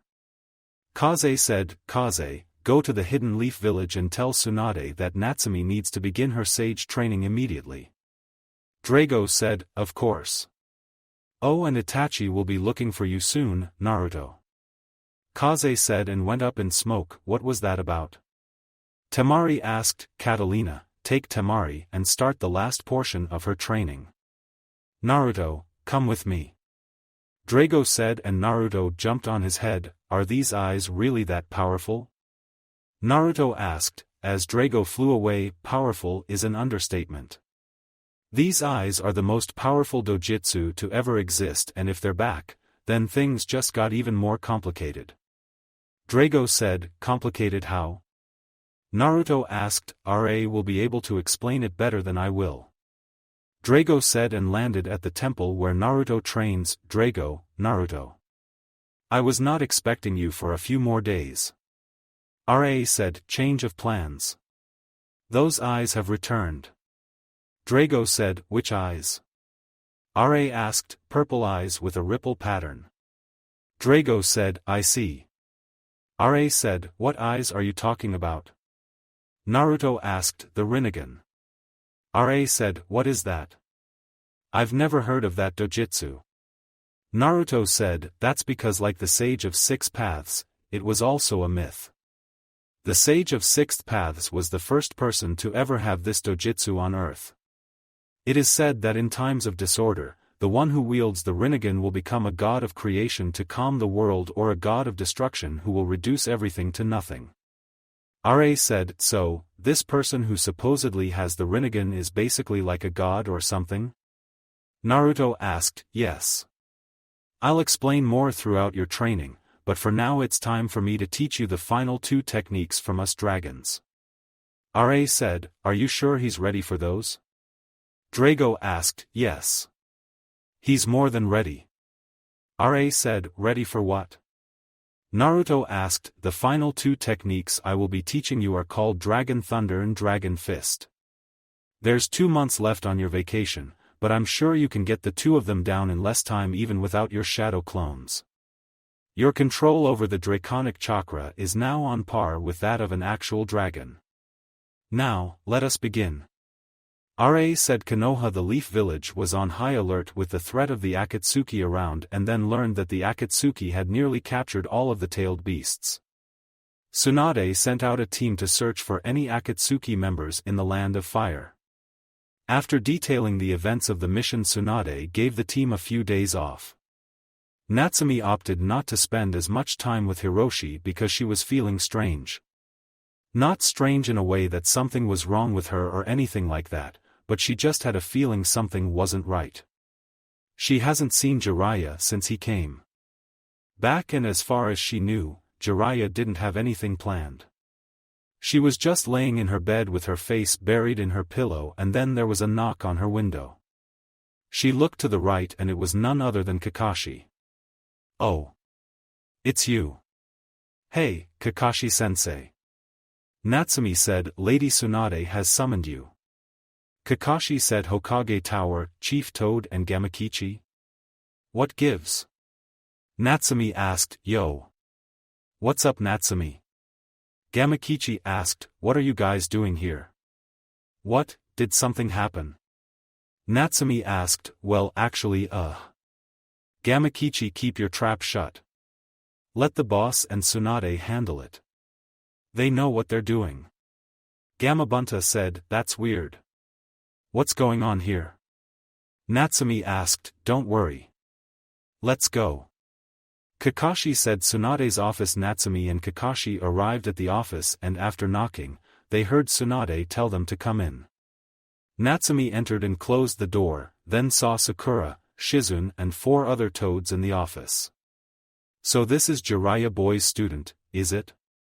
A green toad asked. "This is Natsumi Uzumaki Namikaze. The child of prophecy you spoke of." Tsunade said, "What's with the geezer frog? Who is he?" Natsumi asked, "Pipe down. Watch your mouth, Natsumi. He is one of the 2 great sages of Mount Myaboku, Lord Fukasaku. He traveled all the way here just so he could speak with you." Tsunade said, "Well, to be more accurate, I'm a great sage toad, but never mind that. It doesn't matter. Answer me this. Are you really Jiraiya boy's student or aren't you?" Fukasaku asked. "Jiraiya boy? Boy? Don't treat the pervy sage like a kid. Who does this geezer frog think he is anyway?" Natsumi asked, "I told you already. Watch your mouth." Tsunade said, "Natsumi. He's the one who taught the sage jutsu to Lord Jiraiya. He's Jiraiya's master." Shizune said, and Fukasaku started to laugh. "So you call him the pervy sage? I've never heard a more fitting name for Jiraiya boy." Fukasaku said, "What does this geezer sage want? What did he come so far to talk to me about?" Natsumi asked, "I'm not exactly sure where to begin. Let me see. I suppose the most important thing is, I'm afraid Jiraiya boy has died in battle." Fukasaku said, and Natsumi's heart sank. "What?" Natsumi asked, "I know that this is very sudden. So I understand if you don't believe me. For some time now rumors have been circulating that the leader of the Akatsuki was operating out of the village hidden in the rain, so Jiraiya boy went there in person to verify whether these rumors were true. Jiraiya boy encountered Pain, the leader of the Akatsuki. However, Pain was a former student of Jiraiya boy's from many years ago." Fukasaku said, "He was his student. What do you mean by that?" Sakura asked, "I don't know the particulars, but Jiraiya boy called him Nagato." Fukasaku said, "That goes way back to a time during the chaos of the Third Great Ninja War. The Hidden Rain Village became a battlefield. Jiraiya took some war orphans under his wing. Who would've imagined those kids?" Tsunade said, "But to defeat a shinobi as powerful as Jiraiya. How did this Pain accomplish such a feat?" Kakashi asked. "It was because Pain possesses the Rinnegan." Fukasaku said, "What did you say?" Kakashi asked, "Rinnegan?" Sakura asked, "It's an ocular jutsu said to have been possessed by the father of all shinobi, the sage of 6 paths, but I believe that it was nothing more than a legend." Shizune said, "The fabled ocular jutsu, the Rinnegan. Its power is supposedly beyond anything you could imagine, but there's more. There were 6 of them that possessed that ocular jutsu." Fukasaku said, "There were 6 of them with the Rinnegan. How can that even be possible?" Kakashi asked, "I don't know. Perhaps there's some trick behind it. I believe that Jiraiya boy discovered the secret behind the 6 of them in that final terrible battle. Even after he had been finished by pain and he knew the end was near, Jiraiya boy left a message before collapsing. "This is his message," Fukasaku said and removed his robe revealing a code on his back. "It's a code." Shizen said, "I'm sure he did this to prevent pain from catching on." "That's everything I know about Jiraiya boy's efforts." Fukasaku said, "I wonder what he was trying to tell us. Maybe we could decode this. Then hopefully we'll understand." Tsunade said, "You let him go." "Is that right, Mom?" Natsumi asked. "That's right." Tsunade said, "Why would you ever let him do something so risky? You knew Pervy Sage better than anybody, Mom. How could you send him somewhere so dangerous alone?" Natsumi asked. "Stop it, Natsumi. You of all people ought to know Lady Tsunade's feelings." Kakashi said, and Tsunade thought about her last time seeing Jiraiya flashback. "It's too dangerous." Tsunade said, "I'm one of the legendary Sannin. You know what that means just as much as I do. You were so beautiful back then and now you're a 50-something granny, but it does pain me to see how you hold all the memories of your lost friends and loved ones inside that ample bust son of yours. As you know, the number will only continue to rise. Well then, we'll simply have to keep our emotions in check. The job we must give to ourselves now is to set examples and aid the next generation, Tsunade. To achieve that I'd gladly risk my life. Wisdom is the one thing that makes growing old worth it." Jiraiya said, "End flashback, damn it." Natsumi said and started to leave. "Natsumi, wait. Where are you going?" Sakura asked. "If the Pervy Sage had been the Hokage, he wouldn't have let you take a risk like that. Never. If you really loved him as much as you claim you do, then you would have tried harder to keep him from going. I hate you." Natsumi said and slammed the door. "Natsumi." Sakura said, "Enough, Sakura. Don't. Just let her be for now." Tsunade said, "But, my lady." Sakura said, "My apologies, Lord Fukusaku. I'll arrange for Natsumi too." "No need. That's quite alright, but about that child of prophecy vision I mentioned earlier. I can see that this child truly loved and admired Jiraiya boy. It makes me hope more than anything that she is the child of prophecy." Fukusaku said. Natsumi. As Natsumi was walking aimlessly through the village, she started to think back on her times with Jiraiya. She stopped walking when he heard the noise of a popsicle breaking in half. She looked up and leaves blew past her face and into the sky. She sighed and just went to the training grounds. She sat down and then started to cry. She felt like everything was just ripped from her since Jiraiya was gone. She didn't know how much time passed as he sat there, but it was now dark outside and she showed no signs of moving.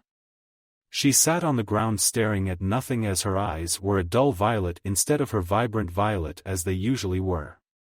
Eventually she stood up and started to go through her frog kumite stances that Jiraiya showed her, unaware that Tsunade had arrived to talk to her. The further into her stances she got, the more tears fell down from her face, as well as Tsunade's, who saw a ghost of Jiraiya appear next to Natsumi and start going through the stances with her. Natsumi did this until she passed out from exhaustion and Tsunade watched her the entire time. Few days later, I have to admit, Natsumi girl, I wasn't expecting to hear from you for a few more days. Fukasaku said, I know. Let's just say I've had some clarity about recent events. Natsumi said, I see. So, what is it that you need? Fukasaku asked, but already knew what she needed. I think you already know why I summoned you. It's time I trained with the toads like Pervy Sage. If I'm going to beat whoever it is that the Akatsuki send after me, then I'll need to be as strong as him or stronger.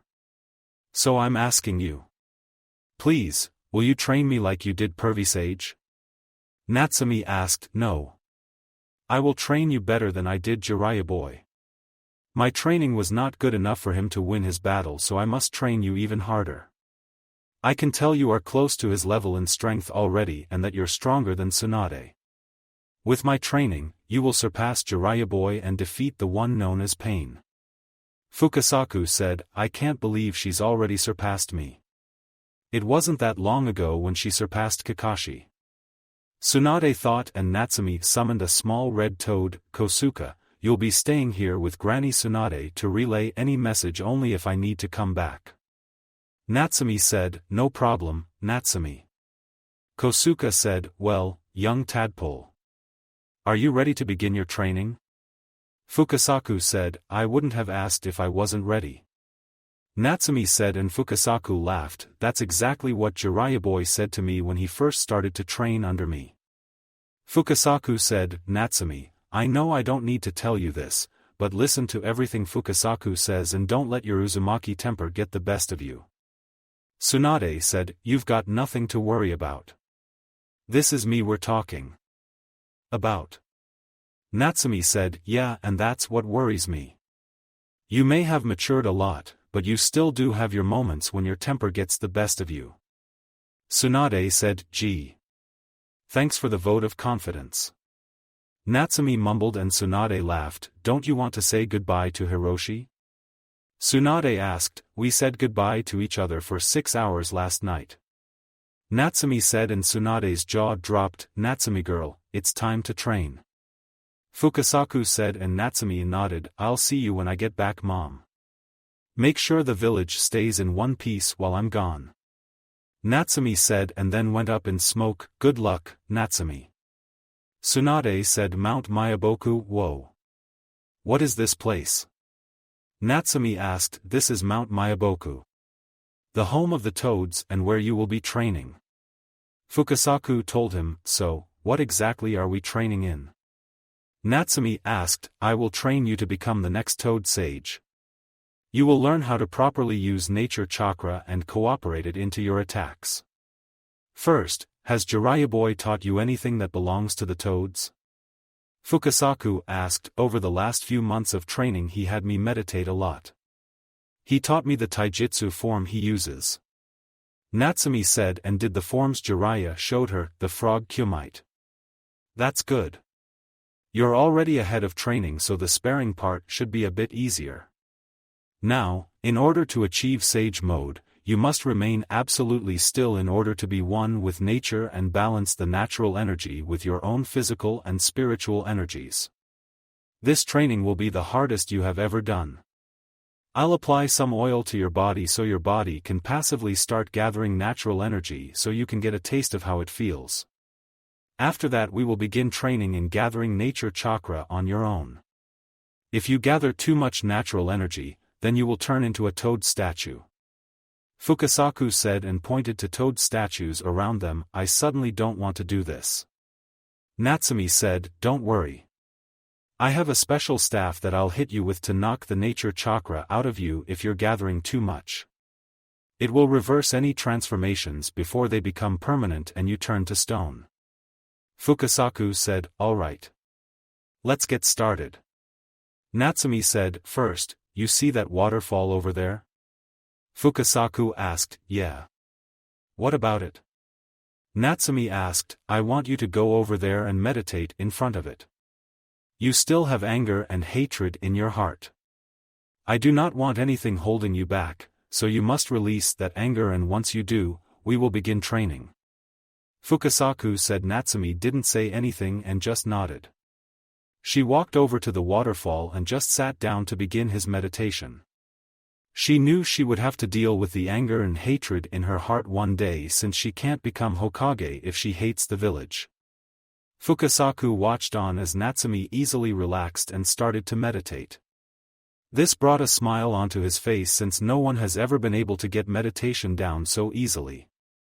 You've groomed a fine pupil, Jiraiya boy. I'll do everything I can to make sure she continues down the right path. Fukasaku thought, hey, geezer toad sage. How long is this sage mode training going to take? Natsumi asked. It shouldn't take long. We're going to speed up your progress a lot faster with the oil, and then once you're able to absorb natural energy for sage mode, I'll teach you how to properly use the frog kumite and how to incorporate sage chakra into your ninjutsu. Are you in a rush to get back? Fukasaku asked, sort of. I mean Naruto is basically MIA and we're the strongest in the village. Not that I'm doubting anybody else, but I just feel a lot better if one of us were in the village. I don't want the Akatsuki to show up while we're not there. Natsumi said, if the Akatsuki show up, Kosuke will return to deliver the message for your return. Fukasaku said, I guess, but still. Mom is always stuck behind the desk, Bushy-Brows Sensei is gone on a mission, Kakashi is there and those are the next three after me and Naruto. Natsumi said, everything will be fine. Just finish your meditation and then we will begin. Fukasaku said, if you say so. Natsumi said and started meditating again. 2 months later the sage training for Natsumi began and it wasn't hard for her to be able to see the natural energy. She was close to mastering sage mode after 2 weeks, but she couldn't properly balance the natural energy, so Fukasaku had to constantly hit her with his special staff that she quickly learned hurt a lot. The hardest part other than the balancing of natural energy was when Natsumi had to meditate on a board while it was on top of a pointy rock. It took her 3 days to finally get it down. Currently she is still balancing while gathering natural energy. Fukasaku could see and feel the natural energy going into Natsumi and knew she was going to master it now. After a few seconds a large amount of natural energy went into Natsumi and she managed to keep it well balanced. Her appearance changed around his eye. She has yellow irides and toad-like pupils, with orange pigmentation around her eyes. A bird landed on her shoulder and caused her to lose her balance on the board, sending her crashing to the ground, but she realized it didn't hurt that much. That actually didn't really hurt. Natsumi said and Fukasaku landed in front of her. Exactly. That's because of sage mode. Your body has become activated in a whole new way. Now that you've mastered sage mode and natural energy, we have come to one final step. Fukasaku said, we're not done yet? I've been here for like 2 months already. Natsumi said, no. It's a type of sparring that sages perform using sage jutsu chakra. Now, I will pick up where Jiraiya left off and teach you how to properly use frog kumite. When using frog kumite, the natural energy you've gathered to create senjutsu chakra will surround you in an aura of that same natural energy. This aura will act as an extension of your body and cannot be seen by anyone other than those who have trained in senjutsu. By utilizing the aura, you will be able to extend the range and force of your physical attacks. Strikes that seemingly or would normally miss will actually make contact with the target. Only users of sage mode can see or sense this aura's extension. Nothing else, not even the Rinnegan, can see it. It's how Jiraiya was able to fend himself off against pain. Fukasaku said, so this is a spar using only what pervy sage started to teach me? Naruto asked, precisely, and since you already know quite a bit about frog kumite, it shouldn't take us that long. By the end of the day you'll be completely finished with your sage training. Fukasaku said. Natsumi and Fukasaku both got into the same stance and after a brief stare-off, they jumped into action. It was clear from the start that Natsumi was still relatively new at the taijutsu style, but she slowly got the hang of it and managed to knock Fukasaku down a few times. They spared like this for the rest of the day from sunrise to sunset. Natsumi also trained on her own and made great progress. Her Raisin Shuriken was finally complete and she could now throw it. She worked on incorporating sage chakra into her jutsus and she made them more destructive than what they originally were. She also found out that while she was in sage mode, her Woodkeki Genkai was 1,000 times more powerful than it usually is. Currently she was in the middle of eating dinner with Fukasaku after a long day of training. Natsumi girl. You're able to manipulate senjutsu chakra and have mastered the basics of frog kumite in the sage arts. Now, I have one final thing I must tell you. Fukasaku said, what would that be? Natsumi asked, this is about the risks of using sage mode. Once you grasp the risks that are involved with it, then you can exploit sage mode to its fullest extent. As you've already figured out, you can't use sage mode for long periods of time. 5 minutes is the most you can use it for. Also, to gather the amount of natural energy needed for Sage Mode, you must stay completely still, and that makes it useless when you're already in the heat of battle. Fukasaku said, I'm sure you have a solution to this already. I mean, you wouldn't teach something like this if you didn't have a way to eliminate the risks. Natsumi said, right again, my girl. All that you and I would have to do is merge our bodies together, then it'll be fine. Fukasaku said and jumped on her shoulder, but he was sent flying off of her. What the hell was that?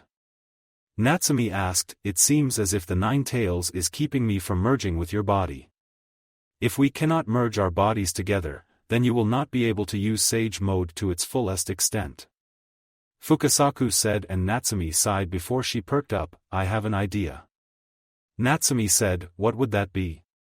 Fukasaku asked, my shadow clones. I can leave some around during a fight. And have them gather nature energy. Once my Sage Mode ends, I can release a shadow clone and instantly enter Sage Mode from the nature chakra they gathered. Natsumi said, that can work. However, we need to know the exact amount of shadow clones you can maintain while fighting as they gather natural energy. Fukasaku said, then let's have a spar. I'll create some shadow clones to start collecting natural energy as we fight, and I'll increase the number of shadow clones after every spar. I'll increase them until I've reached my limit. Natsumi said. Fukasaku nodded, and after Natsumi created a shadow clone, they began the spar. Natsumi kept on surprising Fukasaku each time they fought because she would just get better each time. They spared for over an hour and discovered Natsumi had a limit of 6 shadow clones she could use to gather nature energy while she's fighting. As they were sparring, 2 Akatsuki members were preparing to face their opponents very soon. Dragon's Den. 2 months went by and Naruto managed to learn both jutsus that RA wanted to teach. Got the down quickly, but he realized at his current level in order for him to use the Dragon Fist, he would have to use up every ounce of draconic chakra that he had in his body. So if he was in a fight and he knew he would need the Dragon Fist, he'd have to use his regular chakra until he's ready to use the Dragon Fist. The Dragon Thunder mainly worked if somebody appeared behind him, as it allowed him to grow spikes made of chakra from his back and electrocute them with his lightning chakra. His Hiraishin training was complete, but it was not ready to be used in battle like Minato and Tobirama Senju were able to. Naruto's training with RA caused him to put on a bit more muscle, and due to him not keeping up with it, his hair grew so long that it stopped just under his shoulder blades. Temari wasn't a fan of his long hair and constantly asked him to cut it short, but he always said he'd do it once his training was over. Temari's training with Catalina also made her skills grow tremendously, especially her close-range skills, since Catalina always fought up close when she switched to her human form. In terms of skill, Temari could possibly take on an entire squad of Umbu and still have some more fight left in her, which is a huge step considering where she was before Catalina started to train her. Naruto, come here. Temari said and twirled a kunai on her finger. What is it? Naruto asked. Sit down. Temari said and forced him to the ground. Not that I'm against it, but shouldn't we do this somewhere more private? Naruto asked and her face turned red. That's not what this is. Temari yelled. Then what's the problem? Naruto asked and she grabbed his hair. I'm tired of seeing your hair like this. I'm cutting it back to how you usually have it. Temari said and started cutting his hair. I don't get why you hate my long hair. It hasn't done anything to you. Naruto said, because it doesn't fit you. Temari said, doesn't stop you from playing it in. Naruto mumbled, what was that? Temari asked, you heard me. Naruto said and her eye twitched, can you at least pretend to be scared of me just once? Temari asked, why would I do that? Naruto asked and she sighed, never mind. How do you think Natsumi is doing right now? Temari asked, depends on where she's at. If she's on a mission she's probably in her Hokage mode as she calls it, and if she's in the village then she's either shopping with Tsunade and Shizune or she has Hiroshi overspending some quality time together. Naruto said, I just noticed something. Natsumi tends to call Tsunade her mother, but you don't. Why is that? Temari asked, because Natsumi never had a mother figure in her life and Tsunade is our godmother. It's only fitting that Natsumi calls her that. As for me, I already know who my mother is and I can't see myself calling somebody else mom. Naruto said, then why don't you ever hang out with them? I'm sure they do little family gatherings. Temari said, I do, but it's very rare. I've never been one for get-togethers or anything like that. Naruto said, I know that, but I still think you should spend more time with them and get to know them. Temari said, I'd rather not. Most of the time it's them going to the hot springs getting massages and talking about the latest gossip. I'll pass on that one. Besides, I was close with Jiraiya so that should mean something, right?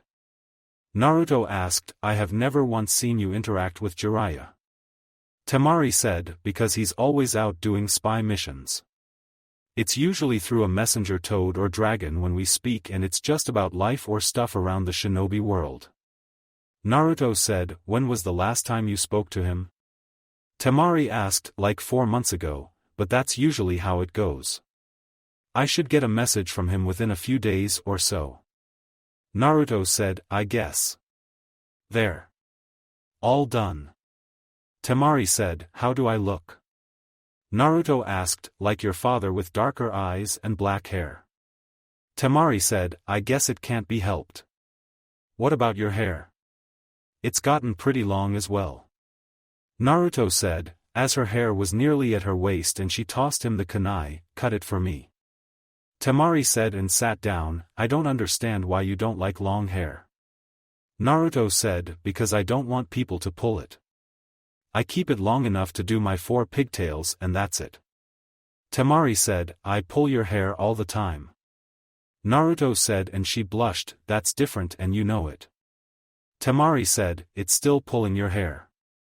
Naruto said, whatever. Are you nervous about fighting Itachi? Temari said, not really. I knew this was coming the moment Sasuke died. Naruto said, how will you even know when and where to find him? Temari asked, I'm sure he already has a way to contact me when it's time. Naruto said, I hope you didn't forget that I'm coming with you. Temari said, I'm done and I didn't forget. You and Anko. Constantly remind me that you're both coming with me.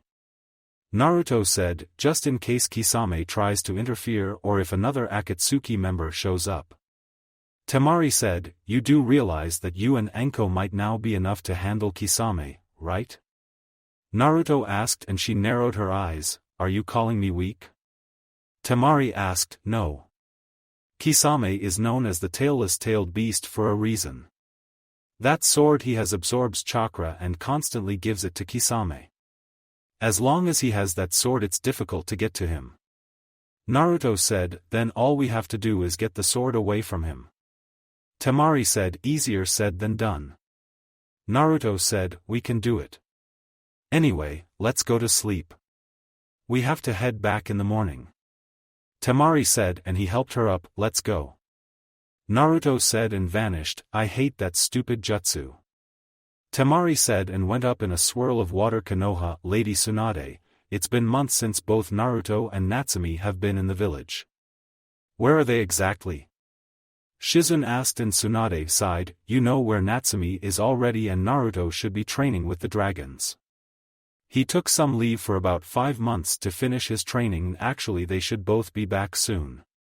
Tsunade said, do you think Natsumi is ready to face the one who took down Master Jiraiya?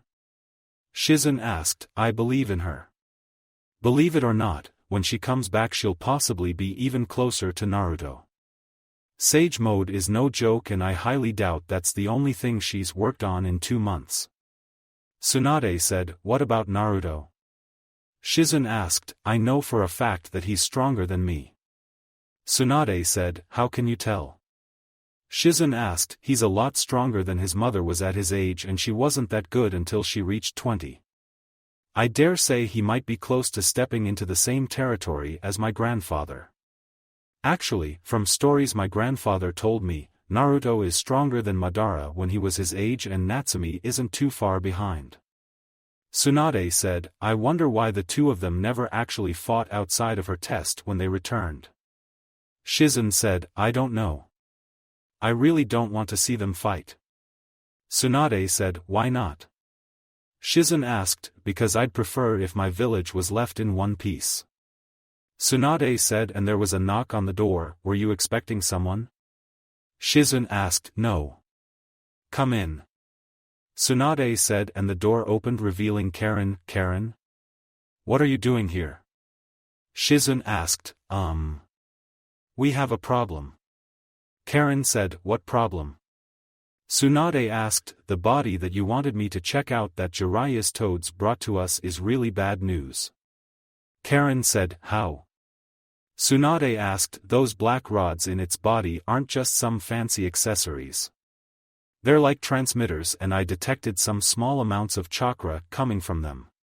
Karen said, wait. This is a fake body? Shizen asked, yes, and I'm nearly certain that.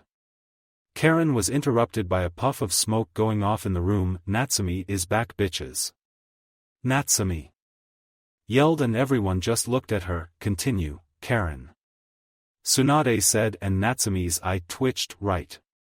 Anyway, whoever was controlling that body can definitely detect where it is and they could possibly be on their way here. Karen said, hello? Does anybody want to hear what I have to say? It's really important. Natsumi said, what is it? Tsunade asked, I figured out the coded message Pervisage left behind. Natsumi said, what did it say? Tsunade asked, I said the real one isn't among them. Which goes in coalition with Karen's point that the body is being controlled. If that's one of the bodies of pain, then Pervisage never fought the real pain. Whenever he or she comes to fight me, he'll probably have those same bodies he used to fight Pervisage, but he or she would have to be close enough to control them. The only problem is that I'll have to take out the main bodies first before I find the original. Natsumi said, how do you plan on doing that? Shizen asked, leave that to me, but I will say that I'm going to leave the village soon to fight whoever is coming after me. Natsumi said, why? Karen asked, do you want the village to get destroyed? I plan on going all out. Natsumi said and another puff of smoke went off. Yo. Naruto said, as he appeared with Temari, where the hell have you been? Natsumi yelled, training. Naruto said, would you like a test? Tsunade asked, no offense, but you're not on my level. Naruto said, care to put your money where your mouth is? Tsunade asked, sure. When I win, you have to give the title of Hokage to Natsumi. Naruto said, I like that deal. Take it. Natsumi said and Tsunade just looked at them. Natsumi still has a lot of maturing to do before she can take the seat. I'll have to decline. Tsunade said, he called my bluff. Tsunade thought and looked at Temari. Temari, you seem to be doing well. Shizen said, I am. It's good to see you again. Temari said, Naruto, did you find anything on your little trip? Tsunade asked, no. I didn't find anything. Naruto said and a crow with a Sharingan landed by the window. Is that a crow with a Sharingan? Karen asked, yeah. Naruto said and his Sharingan activated making the crow fly away. What was that? Tsunade asked, it's time. Naruto said and summoned Tatsu. Yo. Tatsu said, I need you to get Anko. Bring her here and tell her it's time. Naruto said and Tatsu left. What do you mean? Shizen asked, we have a problem. Karen said, what? Natsumi asked, 6 identical chakra signatures are on their way here and they're moving fast. It's the same chakra I detected from the body. Karen said, how far out are they? Natsumi asked and closed her eyes. 10 miles. Karen said and Natsumi entered Sage mode. Sage mode. Naruto thought, good. I'm going. They're going to pay for what they did to Pervisage. Natsumi said, what did they do to him? Naruto asked, he's dead. He tried to fight the leader, but he was overwhelmed and the person has something called the Rinnegan. uses multiple bodies to fight, and now it's time for some revenge. Natsumi said, "Don't fight for revenge. Keep a clear mind through the fight and you'll be perfectly fine." Naruto said, and she nodded, "Don't lose to Itachi." Natsumi said and gave him a hug before vanishing, "Maybe she should have some backup." Shizen said, "She'll be fine." Naruto said, "How can you be so sure?" Karen asked, "Because she wouldn't die before she became Hokage." Naruto said, and Enko appeared in the room, "I'm here."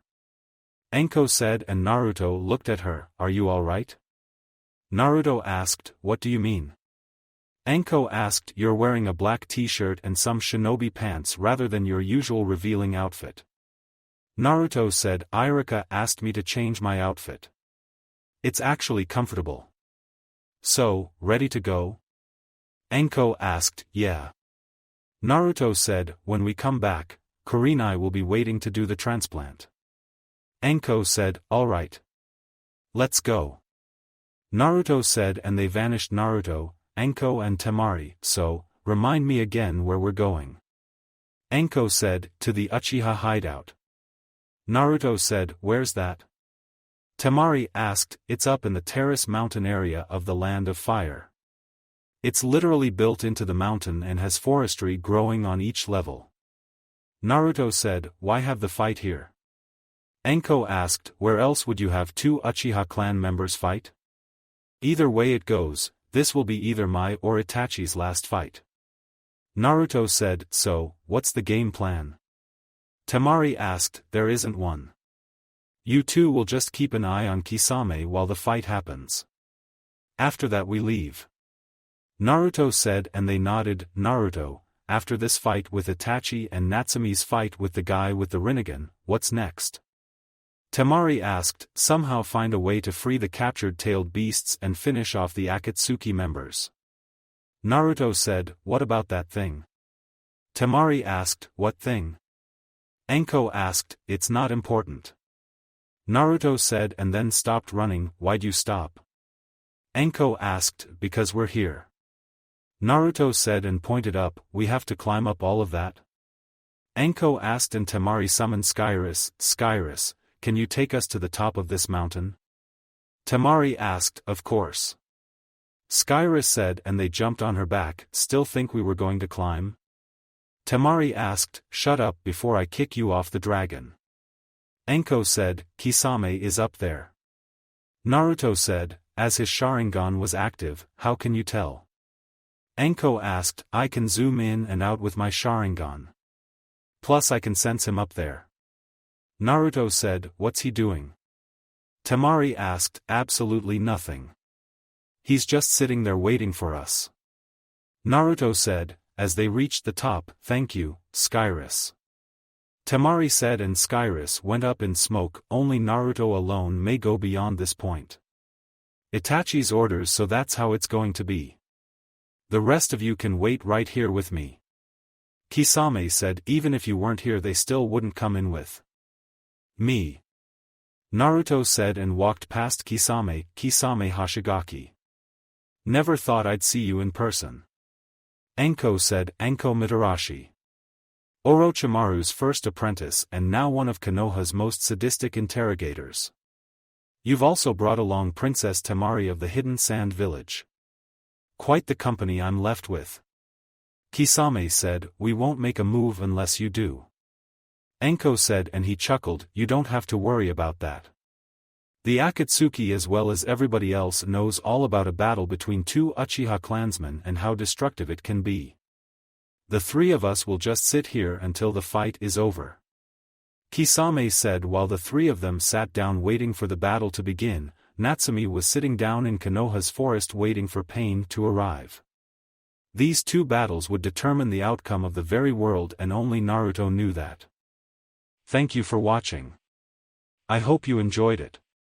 Make sure to like and subscribe, and don't forget to share this video with your friends. Guys, make sure to help the author by visiting the link in the description.